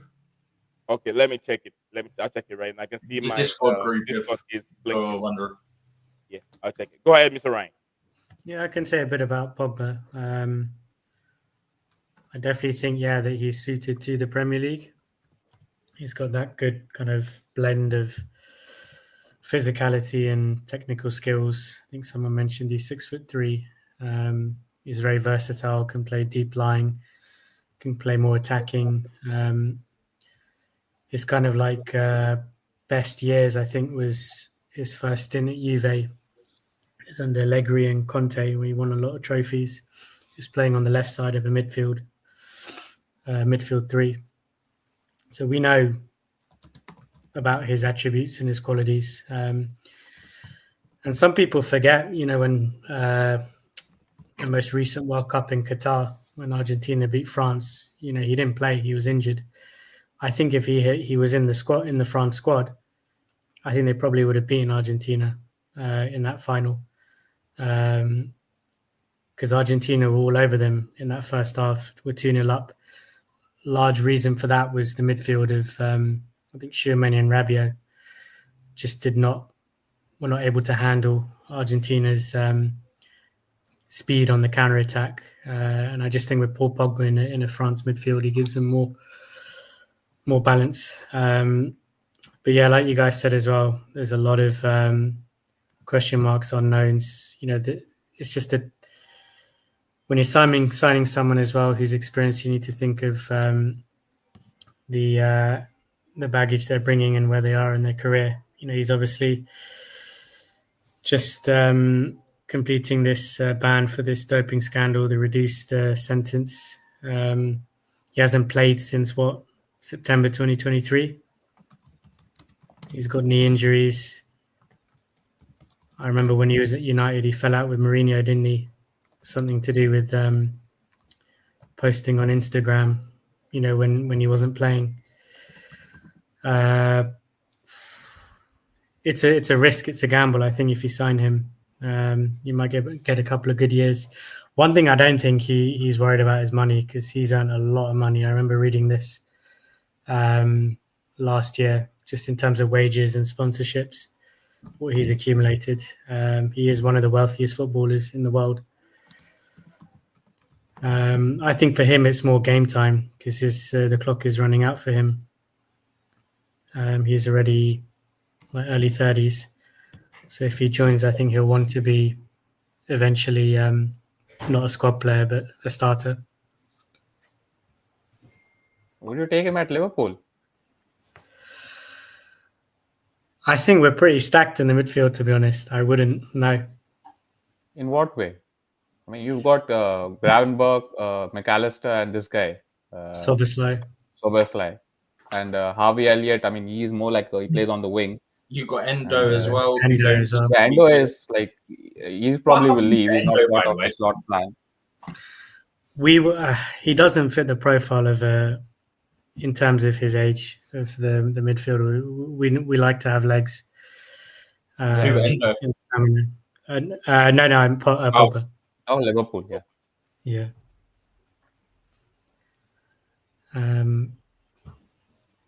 Yeah, that's my thoughts on Pogba.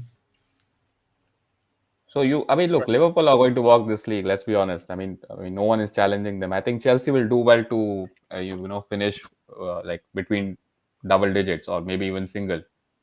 So, if Chelsea had Pogba, are you afraid? No, for hypothetically, let's say you finish like 8 points behind Liverpool, and that will be a wonderful season for Chelsea. Man. Yeah. So, say if Chelsea had Pogba, would you be scared going into the next season? I'd be scared. Yeah, that's what I'm saying. You guys are supposed to be elevating your squad, and the reason I'm making this case so hard is because I don't want to see Liverpool winning the league as a United fan. I'm tired of Man City winning the league. My only hope is you guys, right? So And let's be honest, none of us wants to see Arsenal win the league. So that leaves Chelsea the only option for me to support. That's why I don't want you be effing around with Pogba and Bruno and all those guys. Because the only team I see at the moment stopping Liverpool is Chelsea, because the way you played at Anfield in that first 40 minutes before, who committed that foul on Salah? Someone did, right? I think it was Colwell. I think I was very impressed, like to dominate Liverpool at Anfield with 60% possession. Yeah, so Would you yeah, pray we that too get a in second? Maresca's first season. Would you Yeah, pray we so get a second you coming guys are of the Vinny only hope Jones? for me. Yeah. Would you pray we get a second coming of Vinny Jones? Of who?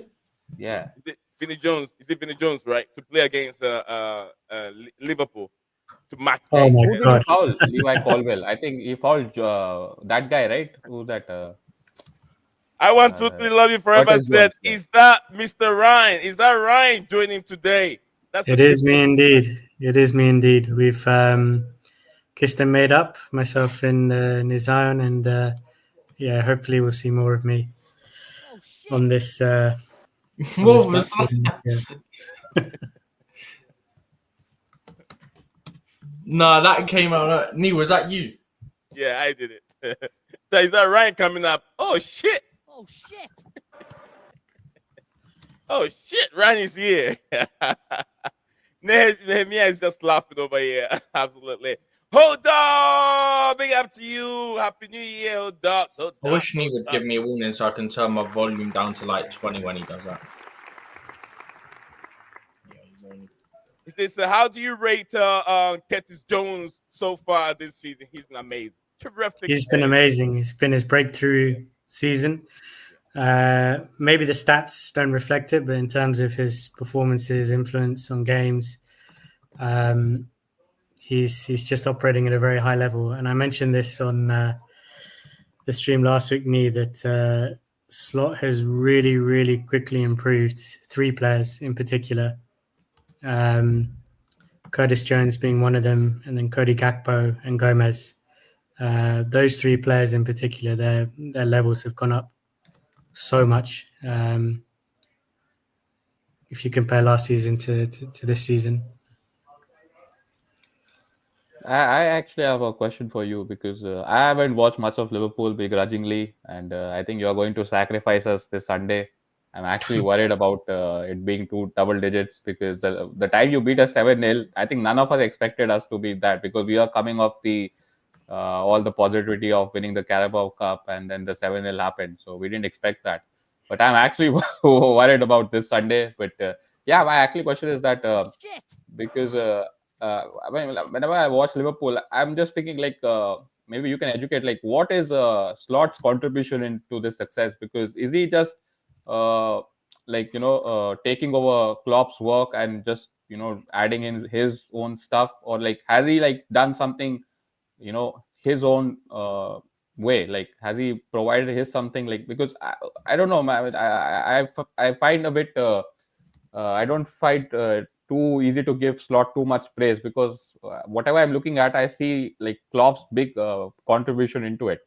So what has his been actual input into this Liverpool's ridiculous form? Because top of the Champions League, top of the Premier League. So what has he done specifically? Can you like point out? It's a weird. I mean, not a weird He's question, gone. but it's a weird way to give an answer, trying to really tell what he has really done. It's like he's lucky man. Found No, himself at I the just right want to place know, at the like, right time. because yeah, Go ahead. because like Klopp's football, it was very much like rock and roll, right? It was like ultra attacking. But if you watch Liverpool now, they have become very settled. Like they don't concede goals. They have like much bit more possession. So I'm thinking like that's maybe Slot's work. So I just want to know like what he did specifically. I can say Because, one, but let Ryan. It's a question to No, Ryan. no, go on, yeah. Nee. You start with this one. No, I think you might after you have the better picture. Yeah. Yeah, let me say this, and the Ryan can come in. I think Yeah. the revolution of was it Gravenberg? Gravenberg in that midfield has changed the whole dimension of Liverpool's style of play. Yeah, I Because mean, remember he's that, one player, definitely. yeah, Yeah, he's been good. Yeah. to me, that's what I think that has changed the style of play. Well, and Do you know also who else needs? consistency. Conor Bradley's their best right back. Sorry, I just wanted to Yeah. jump on he's with fine. how all the Liverpool lot is trying to erase Trent from their history. Already, yeah. Bro, as soon as they see that thing about, oh yeah, he could be going to Madrid and they've been talking to him since March and all this, is like, Conor Bradley has the most assists of any Liverpool player this year and all this sort of stuff. It's like, really? This is what you're doing? You can't blame the guy for wanting to go to Madrid, man.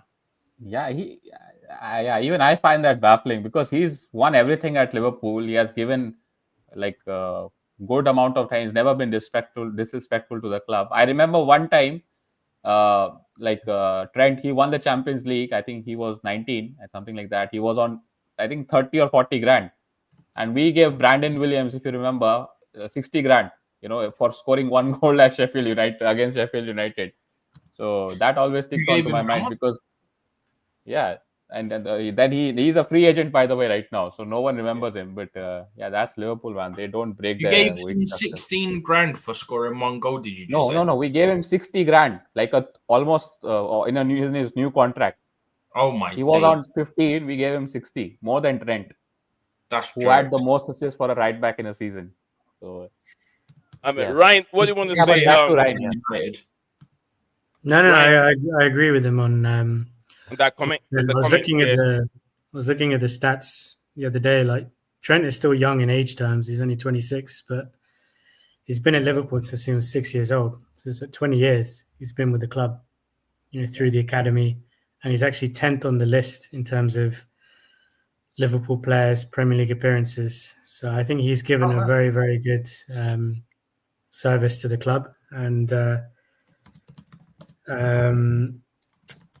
like Starler said, he has won everything. If you look at the list of trophies, honours, he has literally won everything in terms of Premier League, FA Cup, Carling, FIFA Club World Cup, Champions League, everything. He's won everything with the club, so you can't say he's got unfinished business.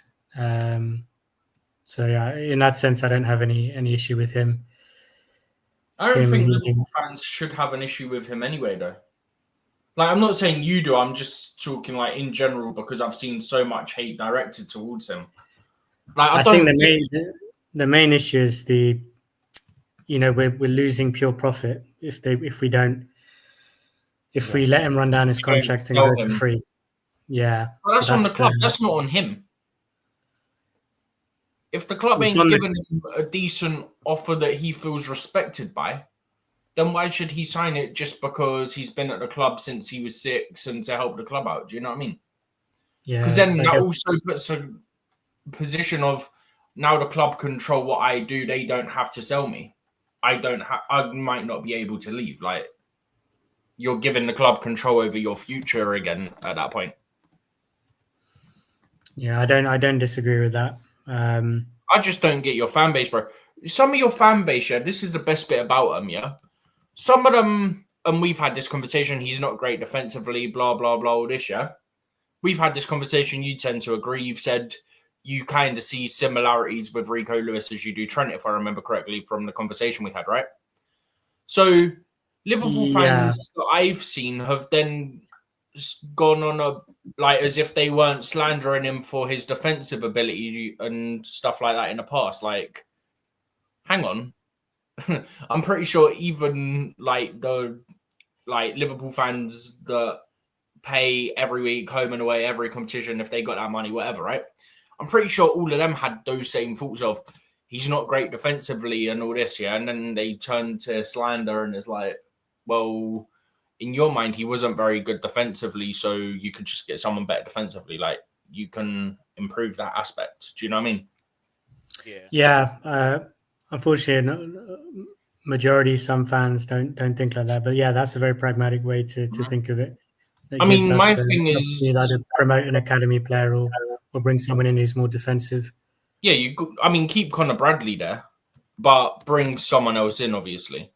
But my thing is, when I look at it, I'd say when he's fit, obviously, Reece James is quite well-rounded defensively and in terms of attack, Whereas Trent, all you think when you think Trent is he quite frequently, from what you typically see, gets done by his man, in terms of whoever's on his wing. But he's got a lethal cross on him. He can put in a great ball from set pieces. Like, that's what I think when it comes to Trent. Like, he can get absolutely mugged off defensively, but when it comes to attacking, he's just absolute quality. Yeah, and I guess those attributes suit a team like Real Madrid that are, hyper offensive. It's attack before defense. That's their philosophy. And you've got Rudiger, and they'll probably bring in a centre back in the summer as well, to cover him when he bombs forward. So yeah, did you read about the 100 million bonus he's going to get if he joins? That's insane. They're giving him the same Real Madrid tax, so kind of expected. That's almost matching what Mbappe got when he joined. That's how they persuade him, bro. Yeah. All right, guys, thank you very much. Very, very interesting. Just Hold dog. Right? I got just 3 comments. Hold dog said give slot for the balance of play style. It's not excessively total football. Thankful Liverpool style looks balanced. To me, as just a fan, that's how he sees it. The balance is right there. Give slots that credit. It is there. Nehemiah said, are we still linked to Thomas Arajo? Is it Arajo? Arajo is the name, and he just signed a new deal with Benfica. Yeah. The report that we've had, I think the last report was someone around November 12th, was being reported by a few people. One of those, I think Fabrizio also reported this on August 28th, 2024, that Chelsea have Thomas Arajo on their shortlist. They have them on their shortlist, but there haven't been any other update. No more update. We haven't seen any other updates. Everything's on August. Nothing new. Mm-hmm. But it looks like if he's going to join Chelsea, it will be in the summer transfer window. It won't be in January. Wait, if who joins Chelsea? If he's going to join Chelsea, it will be in the summer. Thomas. Oh, Thomas, okay. The guy from Benfica. Yes, sir. A couple of things, right? So the first one is there's more from Anselmino saying everything happened to me very quickly. 2 days ago, I was with the national team. I don't know if I had to travel or stay. Chelsea, told me that they wanted me in their lineup, so I'm happy about that. I'm looking forward to going there. The other thing is the Premier League CEO, Richard Masters, spoke to the Premier League spoke to Sky Sports about the upcoming FIFA Club World Cup. Yeah. If either Manchester City or Chelsea are to get to the final of the Club World Cup, the Premier League will then start 4 weeks later, and all players are supposed to have 3 weeks off as part of their contractual commit.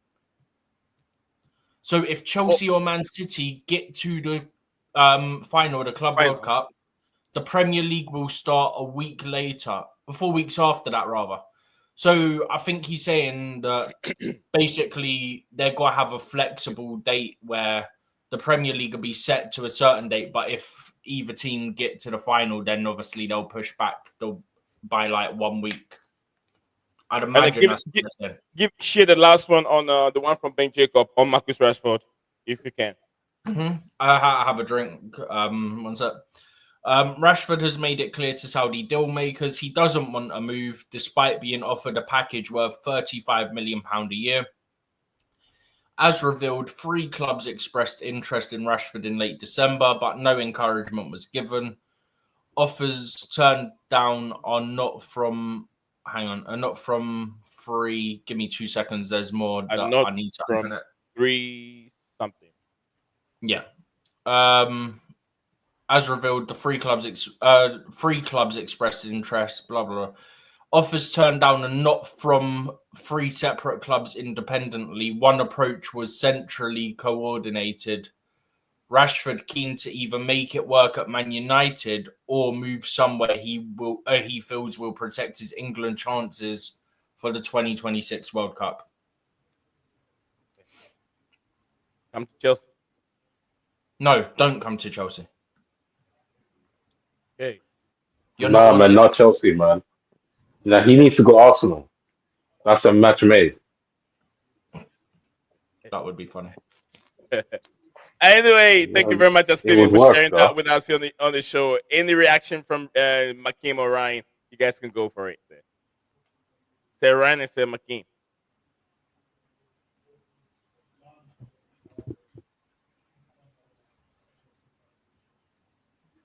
Sorry, react on what? Sorry. Oh, some of the update from Steven on the World Club. If Chelsea and Man City make it up to the finals, No, means that if one of league. them makes it. If one of them, yeah, if Chelsea or Man City, that's what I said, Steven. If Chelsea Huh? or Man City, Yeah. If yeah, one if of one of the them English make it clubs to make the it, so final, Chelsea or Man City, then the yeah. Premier League will start 4 weeks later. So it But the sounds same like thing they've I was got to saying. flex it. You know how American football, the last few weeks are could be flexed because of like playoffs and stuff like that, yeah? That sounds like what they're planning to do because of the timing of the Club World Cup. They'll set it for a time, like a certain week, and then I presume it'd be like 3 weeks after the Club World Cup, whatever. But if the teams were to then make the final, I'd imagine they'd then flex it 1 week back so that they get the rest that they're contractually supposed to have. Mm. Yeah, that's all right. That's not bad. There It's was a actually good that yeah. they've already come out and clarified it now so that the fans aren't sort of all over the place what's happening type thing. Like, we don't know fully what's going to happen, but we have an inkling to what's going to happen, if that makes sense. Are the João Felix rumors true, Stephen? About what? What is it?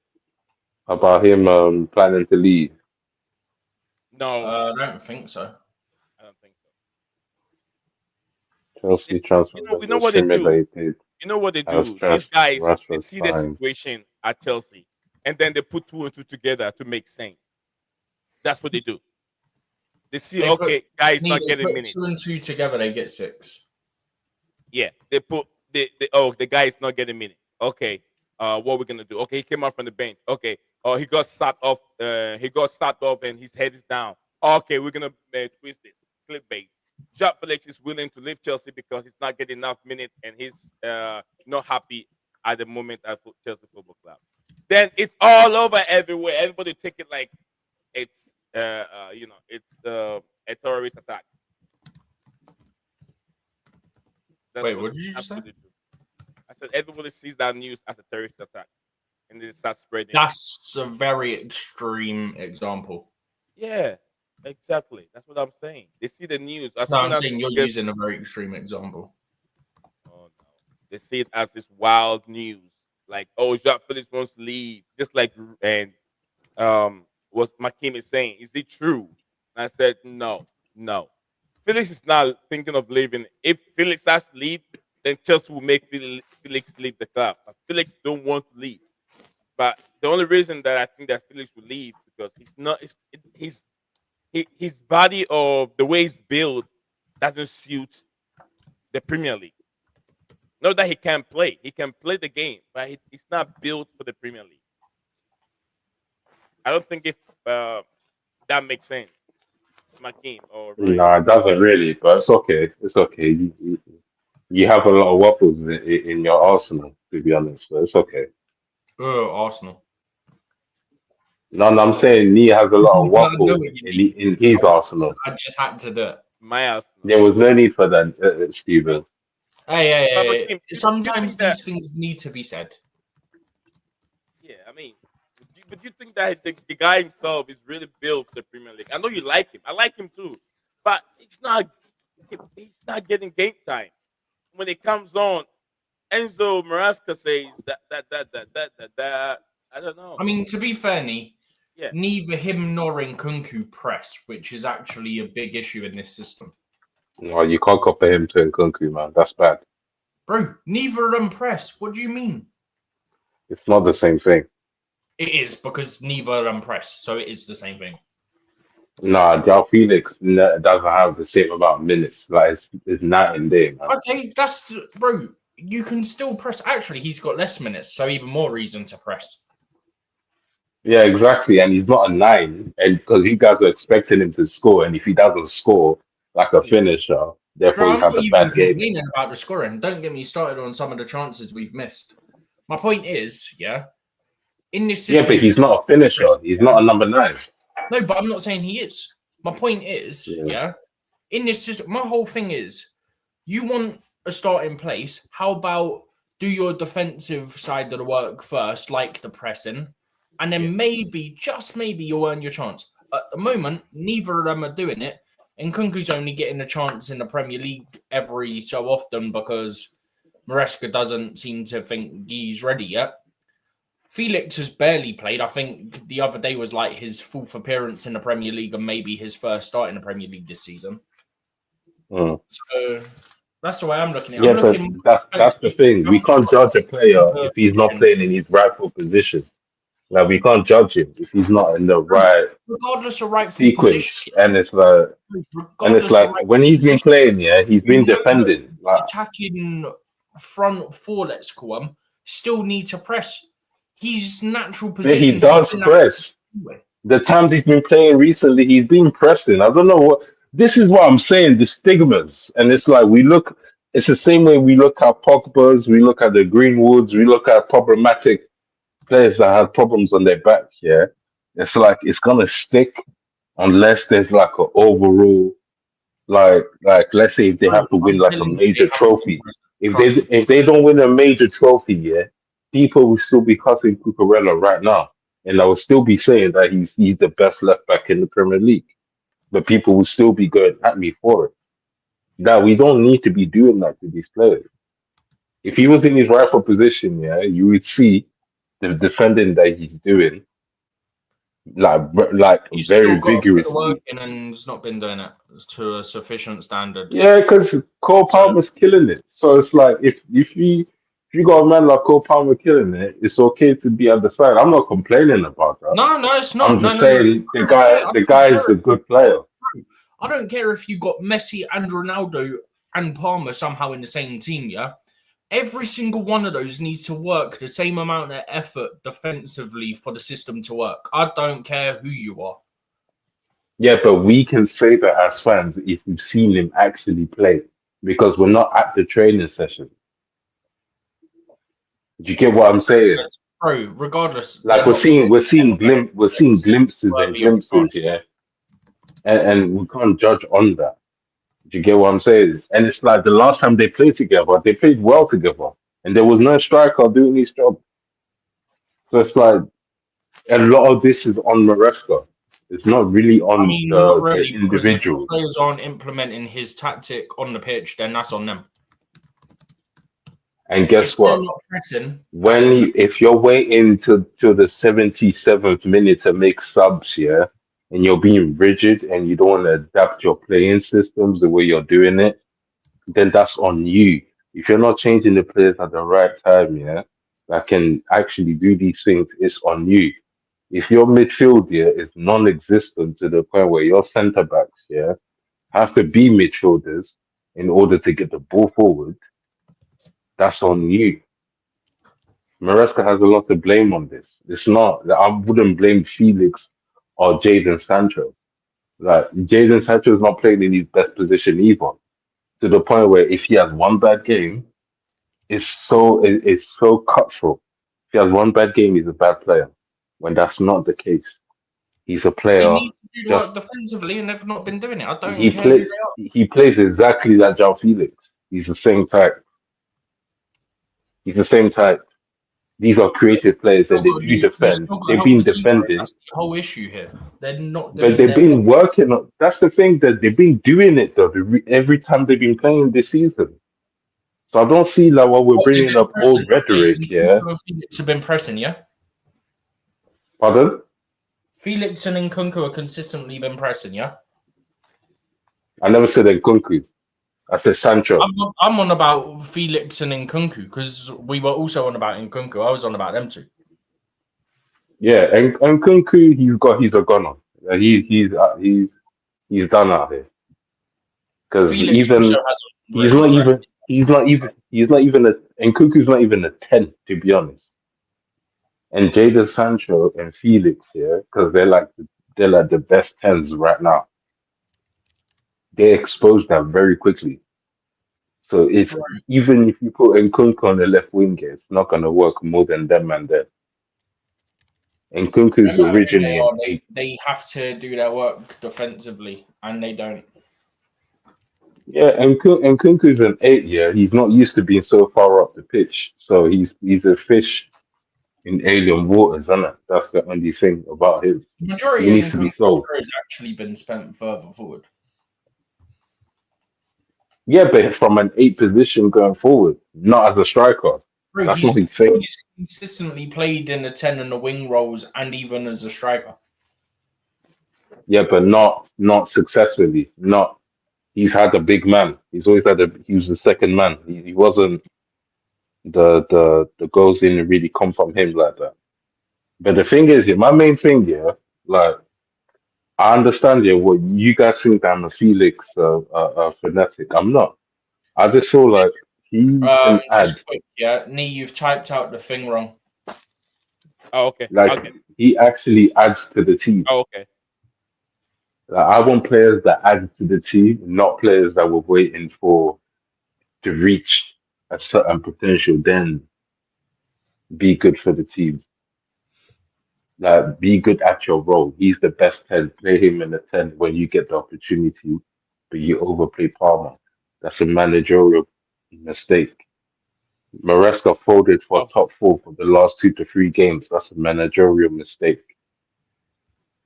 Sanchez is a managerial mistake. The way he's playing for Fardner mhm. to the point where he's injured again is a managerial mistake. There's a lot of mistakes that we're overlooking because this guy, I mean, I'm he gonna be hasn't real. overplayed I'm Fafana. It's gonna not be lying. real. It's not lying. I'm He's not gonna be overplayed. real, bro. I'm gonna be real. This is looking like a manager bounce.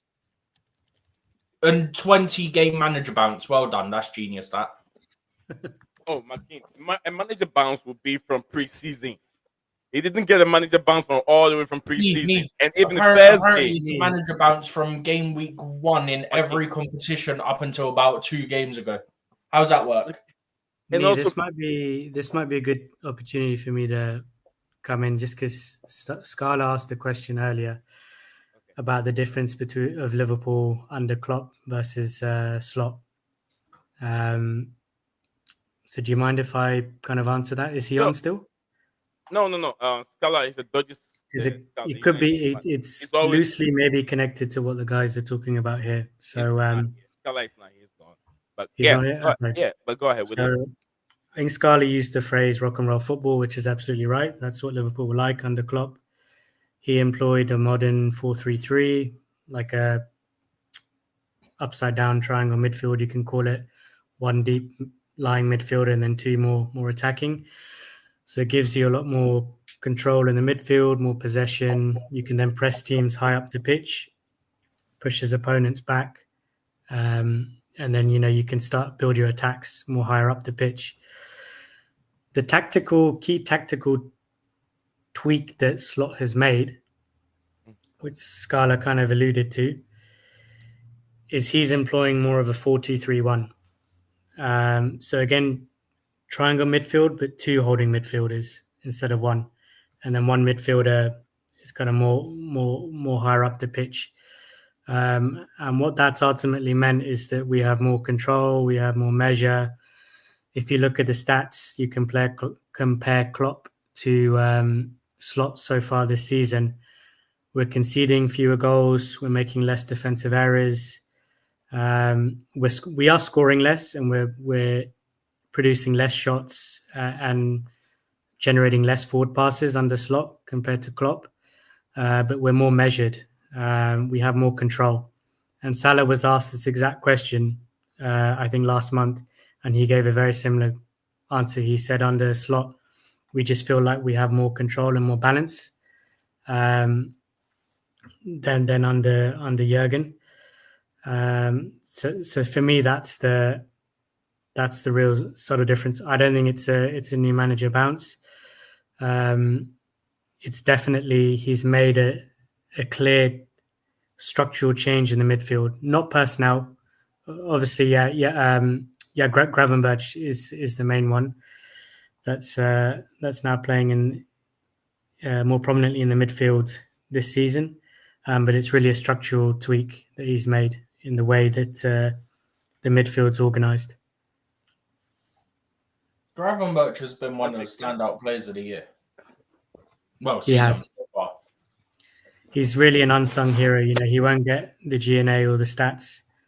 But you have to watch Liverpool games to he really does his job appreciate that he's it. there to do, is essentially the easiest way to put it. Yeah, in a 4-2-3-1, he's just very dependable as one of the holding midfielders. I think he's getting quite a lot of credit, to be fair, and he's kind of earned that based on the performances he's been putting in. I mean, consistently this season. Let's be fair. And he provides a lot of protection to that back four. You know, like I was saying, the stats, the shots we faced this season so far compared to this time last season under Klopp, it's way down. In terms of distance and stuff and quality. Yeah. And defensive errors, shots faced, it's all down this season compared to last season. So our defensive stats have improved, is what I'm trying to say. Yeah. To be fair, I feel like there's a lot of times where Klopp's football just turned into absolute chaos ball. Do you know what I mean? Yeah. Just very hectic, shall we say? Yeah, but you're still gonna drop points though. Yeah, you always got to drop points, bro. Always. I think that's why They might be at the top here, but they're gonna drop points. Yeah. I think if and when we get injuries, then I can see us going on a wobbly run and dropping points for sure. I think my hope is we're just so far ahead. No? Yeah, exactly. How long it lasts, and if we're so far ahead that the other teams just run out of games to catch us.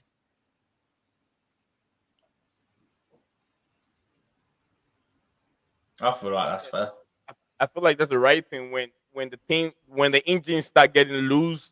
By then, Liverpool might have accumulated a lot of points that will help them to be. It's also the fact that we all know what the biggest miss would be, right? So Ryan said they're not scoring as many goals. Yeah, Salah, I'm not even joking, has about 65% of the contribution, contribute to 65% of their goals, whether that's goal or assist in the Premier League. Yeah. If it's Salah that goes down, they're in big trouble. I'm not saying others can't pick up the slack, but to replace 65% of your goals essentially through whether it was a goal or an assist, and it ain't going to be that much covered. You just need someone to step up and nick a goal or two here and there. Worst case scenario, Salah gets injured, and then let's say Jota is out for a month because he has Jota has a bad injury history, doesn't he? Yeah. So then to rely on Nunez. Score goals for crossbar. That's what I'm going to start calling. Then we are fucked. You got to rely on Daniel Muniz. I swear it was Nunez that smashed the bar 4 times in the game at Anfield against us last season. He will miss everything. Look, I thought it was so difficult than to score to miss, but it looks like it's so easy for him to miss than to score. He just like to hit the side post, crossbar all the time. Bro, he done it 4 times against Chelsea at Anfield last season. That was Nunez. But look, I don't see Salah putting up these 10 out of 10 performance each and every game because I've seen Salah. Bro, no one can be that consistent. It's impossible. Yeah, it cannot be. Although he doesn't get injured, that performance will not be consistent all the time till the end of the season. There was going to be some time that he won't be in this game, and that's when we're going to need somebody else to pop up and score goals. Is it going to be Jota? Is it going to be Luis Diaz? I love Diaz, but I may as well check the exact amount of the contributions that Salah's got 64% contribution. That's a lot, Mr. Ryan. Something If like this that. guy I'm goes double down, checking it now. Give me 2 seconds. Yeah, Salah It dependent. is very high though. I remember putting it in the chat.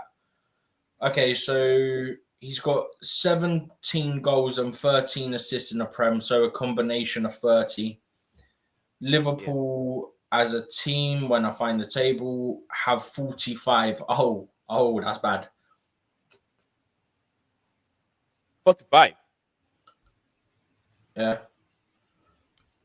He's got, I'm not joking, 66.66666667, if you want to be completely exact, percentage of Liverpool's goals have included Salah through goal or assist in the Premier League this season. That is ridiculous. Like, let me point this out, right? Yeah. Look, Liverpool top of the table. They've deserved it based on the majority of their performances. They've got the odd scrappy one here and there, but you need that at times, yeah? But flipping hell, we was called Palmer FC last season. I'm not disputing we basically was. I think all of us referred to us as that at one point, yeah? But 66.6% of your goal contributions include Salah. In a season that you're fighting for the title, you are serious trouble if he goes down. Should be balanced. It should be even spread across. Yes. I mean, 20%. It should be. I mean, we look at Man City last few years. Haaland's been. Yeah. I mean, only well, one last scoring year, goals, but yeah. Yeah. I mean, Chelsea got 38 goals, right? Palmer's involved in less than 50%, but still a high number of them. Palmer's involved in 18 of our goals through a goal or an assist in the Premier League this season. So 18 out of 38. Yeah. That's 47%. I mean, it's nearly 20% less. It is mad though, isn't it, really? It is when you look at it like that, yeah. Just how much. I think I put he it in the contributes. chat a few weeks ago, and then he's gone and bagged another few goals, Salah, since then. So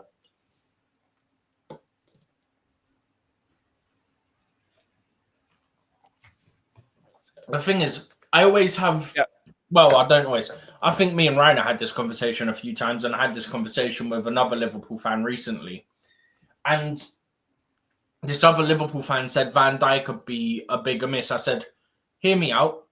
Salah's contributed 65% of your goals through goal or assist in the Premier League this season. He would be the bigger miss because whilst you have other players that can come in, you're not replacing 65% of your goal contributions with one player because you're not spreading them out now. So what makes you think you replace an elite world-class player like Salah with a Jota or a Nunez? How would a player of that quality go match up to that? It's not going to happen. Defensively, I think if you lose Van Dijk, you can cover for it, especially with how your midfield with Gravenberch has been working as well. I think you'll be fine if you lose Van Dijk. You'll have some struggles, of course, that will happen. But compared to the fact that, I mean, you said it yourself, you've scored less, and then to add on to that, the point I keep making, the 66% of the goals include Salah, that's the bigger miss. But if both go down, it's over. Yeah, I mean, I wouldn't want to be that terminal. Like, if it were to happen, touch wood it doesn't, then the others just have to step up, like Diaz, Gakpo, Jota. That's what I said. They can step up, but they're not going to be able to replace that amount, is what I'm saying. No doubt they can step up and they can get goals and assists. But how do you replace 66%? Yeah, but then, hopefully we're 12, 14 points ahead and we've got a buffer. I swear Salah has at least one minor injury every year, no? The difference between the season okay, I don't want to scare you. Last season, he had two separate injuries. He did, almost back-to-back, hamstring and a muscular problem, and he missed 12 games. From He probably January the 9th, will. it gets worse. It gets worse. From January the 19th to February the 13th, and then February the 19th to March the 4th. I was gonna say the difference between Van Dijk defense or Liverpool defense and the attack is Van Dijk can try as much as he can to keep a clean sheet. If it's not there, okay, they can bring somebody in. They can keep Like Canate or Gomez. Yeah, some will keep clean sheet. But if you lose Salah, you're not getting goals. If you're not getting that goal, just quick, right? you could draw your game, but then you're losing 2 points. And if you lose 4 points in 2 games, your title challenging is crashing right now. Yeah. Need just quickly though, Ryan, to put a positive spin on it for you. The 2 seasons before last year, so 2022-23 and 2021-22, he didn't have an injury or illness, as far as I can see on the information I'm looking at. The year before, he only had coronavirus and missed 3 games. The year before that, he had 2 injuries, missed only 4 games, both ankle problems. Yeah, I mean, I was thinking about this the other day. I don't want to see him play against Tottenham, not in the first leg anyway, in the Carling Cup. But then is there not an argument that you can play him the first leg and it's Tottenham, so you can hopefully wrap it up and then you can rest him for the second leg? Surely that's the better logic, no? I don't know. That Tottenham first leg, it's... Wait, where is the first leg? I think it's at Anfield. No. It's at Tottenham's ground. Yeah, play him the first leg, rest him second if you've got a lead. Because you'll need him more in the away game. You'll need him more. We've got United on Sunday, and then there's only. Is it this week? Oh, it's next week. Well, this week, next week. I know what I mean. Yeah, it's within the next 7 days. Yeah. I thought it was a week after. We've got 3 games in a week, basically. We've got Man United on Sunday, Tottenham on Wednesday, and then Accrington Stanley in the FA Cup. Oh, who are they? Accrington Stanley. I love that name. Accrington Stanley. Nee don't know what we're on about when I say that. Yeah, Accrington Stanley. Yeah, who are they? Football team. That was a milk advert, wasn't it? Accrington Stanley. Who are they? Yeah. It's a weird football club to be named Accrington Stanley. I remember I only knew of it because of Soccer AM when that used to be on. It's the only way I knew of it. What about Tranmere Rovers? See what I mean? You don't get the reference. Huh? There was literally an advert like way back, and you go Accrington Stanley. Who's that? A weird name. I'll have to try and find it. Football club. Weird names. Anyway, guys, so let's try and call it a day. Hopefully this audio doesn't come through, but it'll be stopped in a second anyway.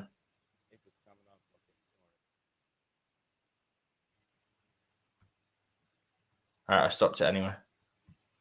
Is it coming through? I don't know if it was. It would have been like 1 second anyway. Okay.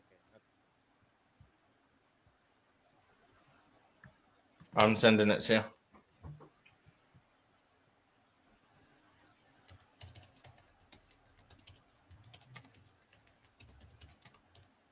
I'm gonna go find something and eat.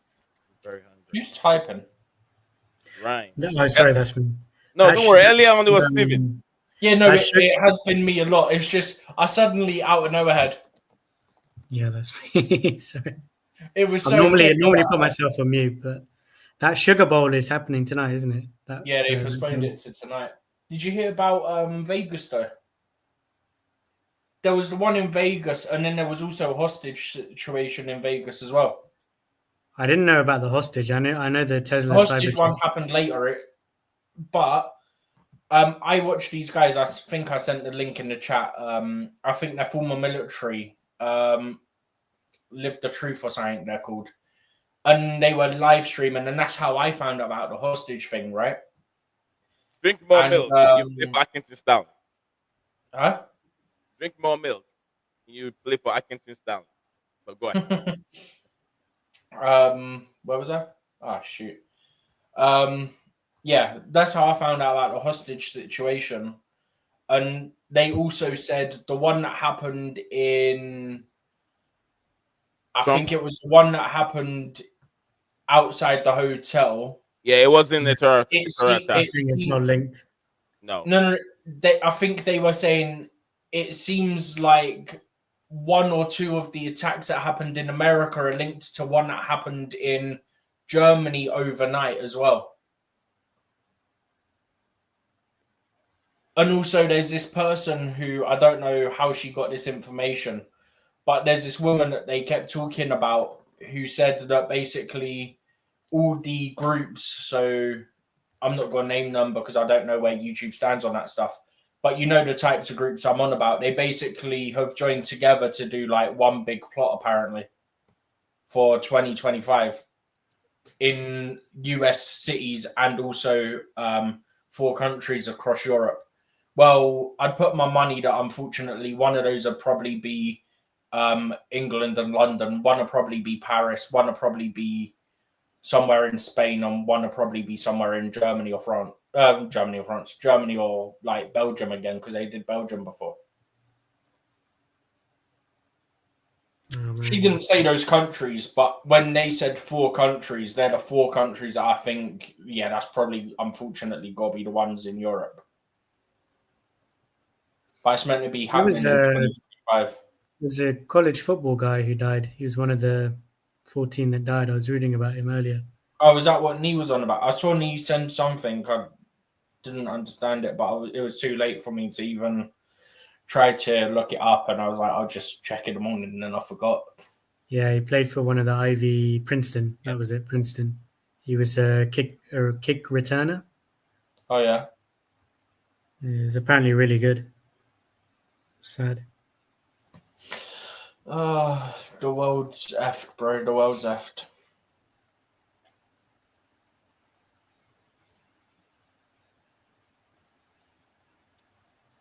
Very interesting. Mr. Ryan, you have anything on your side you want to share before we call it today? Any news, any updates on Liverpool? No, I don't think there's been any further links to Gusto. I think that's just paper talk. Chelsea Mr. would Steven. be mad to sell it. Go ahead, So yeah, Ryan. no, nothing else from me. Okay. Mr. Steven, anything new Nothing. on your side? Nothing. Yeah. Before we I call would it. have sent you anything if I had anything. So, unless something's come out in the last 2 minutes, I haven't seen anything. Right. So what we call it adios, right? Call it adios. Yeah. With some of my old screenshot.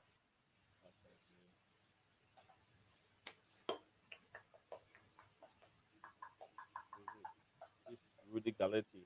This guy is like Diaz is in advanced talk to join Sao Paulo. It's not your Diaz. It's not Liverpool Diaz. What? It's not Liverpool Diaz. It's a different Diaz. Enzo Diaz. I'm so confused. Anyone else? Enzo Diaz. Yeah, I've seen one from Vince. It says something boss Ivan Jurek wants. Yeah, we know this. We spoke about this earlier. He we said did that say. they want to keep Leslie for the season. Yeah, I've seen a picture of Rodrigo and Trent smiling. Yeah, smiling. It's like a match made in heaven. Liverpool fans don't want to see it. Liverpool fans can continue crying into their pillows if they're that bothered by it. Good, tell Liverpool fans we've lost more than that. We lost Hazard to Madrid, but we took it like a pinch of salt. I mean, you just have to give the player that chance. A player that have saved the football club for many years, who won everything. Why won't you let him go and still want to be salty? Come on, man. I had one big guy talking. He said something on Talksport. He used the word hate, and they said like, no, man, we don't want to take that. You can't use the word hate. You can't hate a player. He's a pro player. He's a pro. I mean, professional People player. will hate him. People will give him abuse because people are absolute donkeys. That's the unfortunate truth of it. But is it about you alone? What don't you think about that player? Look, Oh, people McKean. go do whatever they go do. You can't stop them. Look, you can't stop people abusing people because they're absolute cretins and that's what they decide to do. The same way you can't stop most things in life, unfortunately. Yeah. But McKean, anything from your side?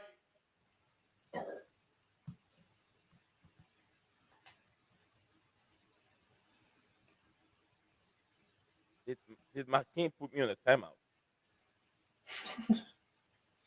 McKean, did you put me on a timeout? Are you there? He might be away from the device.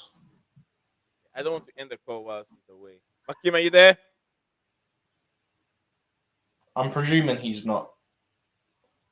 I hope he's not turning to sleeping me Ooh. on the live stream. What? Or me sleeping on Steven live stream or doing watch along. Oh, no. Remember when we tried to do 3 watch alongs in a day? Right. That was funny over here. Yeah. We tried Me to was Yes, sir. Yes, sir. Yes. yeah, McKean is back. Yes. Yes. Yes. Yes. Um. I'm sorry. What was you saying? I didn't hear. I didn't hear No, anything. we're about to wrap up, so we're We were wondering if about you have to. Oh anything yeah. to share with us before Um. we don't want to end the Not call whilst much, we're man. away. Not much, man. All is well to everybody. Enjoy. Happy New Year for the last time, and yeah, let's just yeah, up the chills, up the stream, press the like button, and yeah, we'll Thank be you very back, much, man. McKean. Enjoy your day. Enjoy your rest of your evening. Hopefully we'll catch you up Peace another out. time tomorrow if you're free. Peace, peace. Thank you. Thank you. Peace. All right. So, Steven, try and narrate the story. When we're trying to do 3 watch along at the same time, what happened? Me was so tired because he had to wake up early that he fell asleep about 6 times. I keep waking him up. Doing a live stream. We couldn't finish the last one. We just have to end the stream. Because I We was didn't just even like this. make it. We didn't even. I don't think we even made it to half time on the last one. Yeah. We To didn't. be fair, I wasn't falling asleep, but as soon as we ended that stream, I got a drink and fell asleep. So, but at least I wasn't falling asleep on stream or on camera. So I was doing that on camera. And I'm very happy. that was so funny though. I don't know why we thought we could manage to do 3 in a day. I don't know why. That's 6 hours. That's 6 hours. Give or take, yeah. Or even more than 6 hours because we went live before. We did little preview. We were talking before the game started. And then we I stayed can't up. even, And then we bro. I stayed can't up. remember what games it was because it was like a year or 2 ago now. Probably a very interesting game. For all you know, probably very, very interesting game. Big games. It might have been one of the weekends where they have like 2 derbies on. Maybe there was like 2 derbies in the Chelsea game or something. Yeah. Yeah. Oh well. I'm It's what filled. it is. Here I come. Learn from you learned from that. Oh, you Since then just we said no way. The only time we can stay here for 6 hours would be a transfer. Not It's a what? mini watch along. Transfer.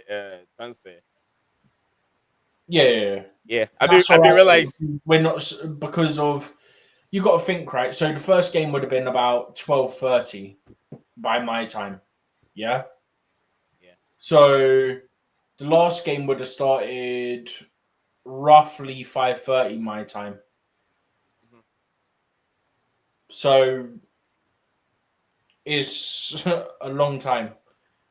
That's 6 hours before 12, you even get 7, into it. 10, 9, 8, 7. That's 7. So I usually wake up at 6. If it's 7, game kickoff is 7. I usually wake up at 6, an hour before game time. Yeah, but then you got to factor in the fact that it's constant talking about what's happening and stuff like that. So you're constantly talking for what by the end would have been closer to probably 7.5, 8 hours. Yeah.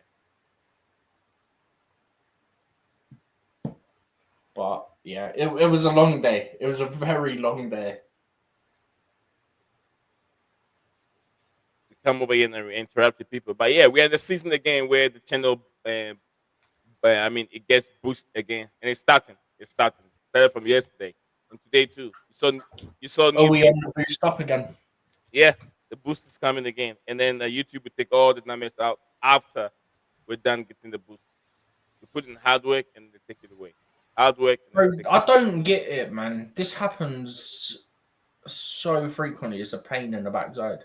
Yeah, too much hard work. I think what YouTube need is Brain cells? maybe. But anyway, thank you guys very much. Mr. Ryan, Mr. Steven, God bless you all. Well, we'll live to see each other again, same time tomorrow. Enjoy the rest of the evening. I want to hold dog everyone. Or say Leo Desbrandon, Stephen G, and Mr. Ryan. Hang on to hope. Hang on to hope. All right, guys, enjoy the rest of the evening. Bye for now. You are a winner. Stand tall, be proud. In the face of doubt, you shout it loud. Feel the strength, let it in. With every step, you're gonna win. You are a winner, feel no pain. You are a winner, feel no pain. Yeah, I woke up feeling like a champion. Every move I make, I got the stamina. Eyes on the prize, never lose sight. Grinding every day, pushing through the night. Got the fire in my soul, never back down. In the ring of life, I'm the one with the crown. Sweat and tears, yeah, I paid the cost.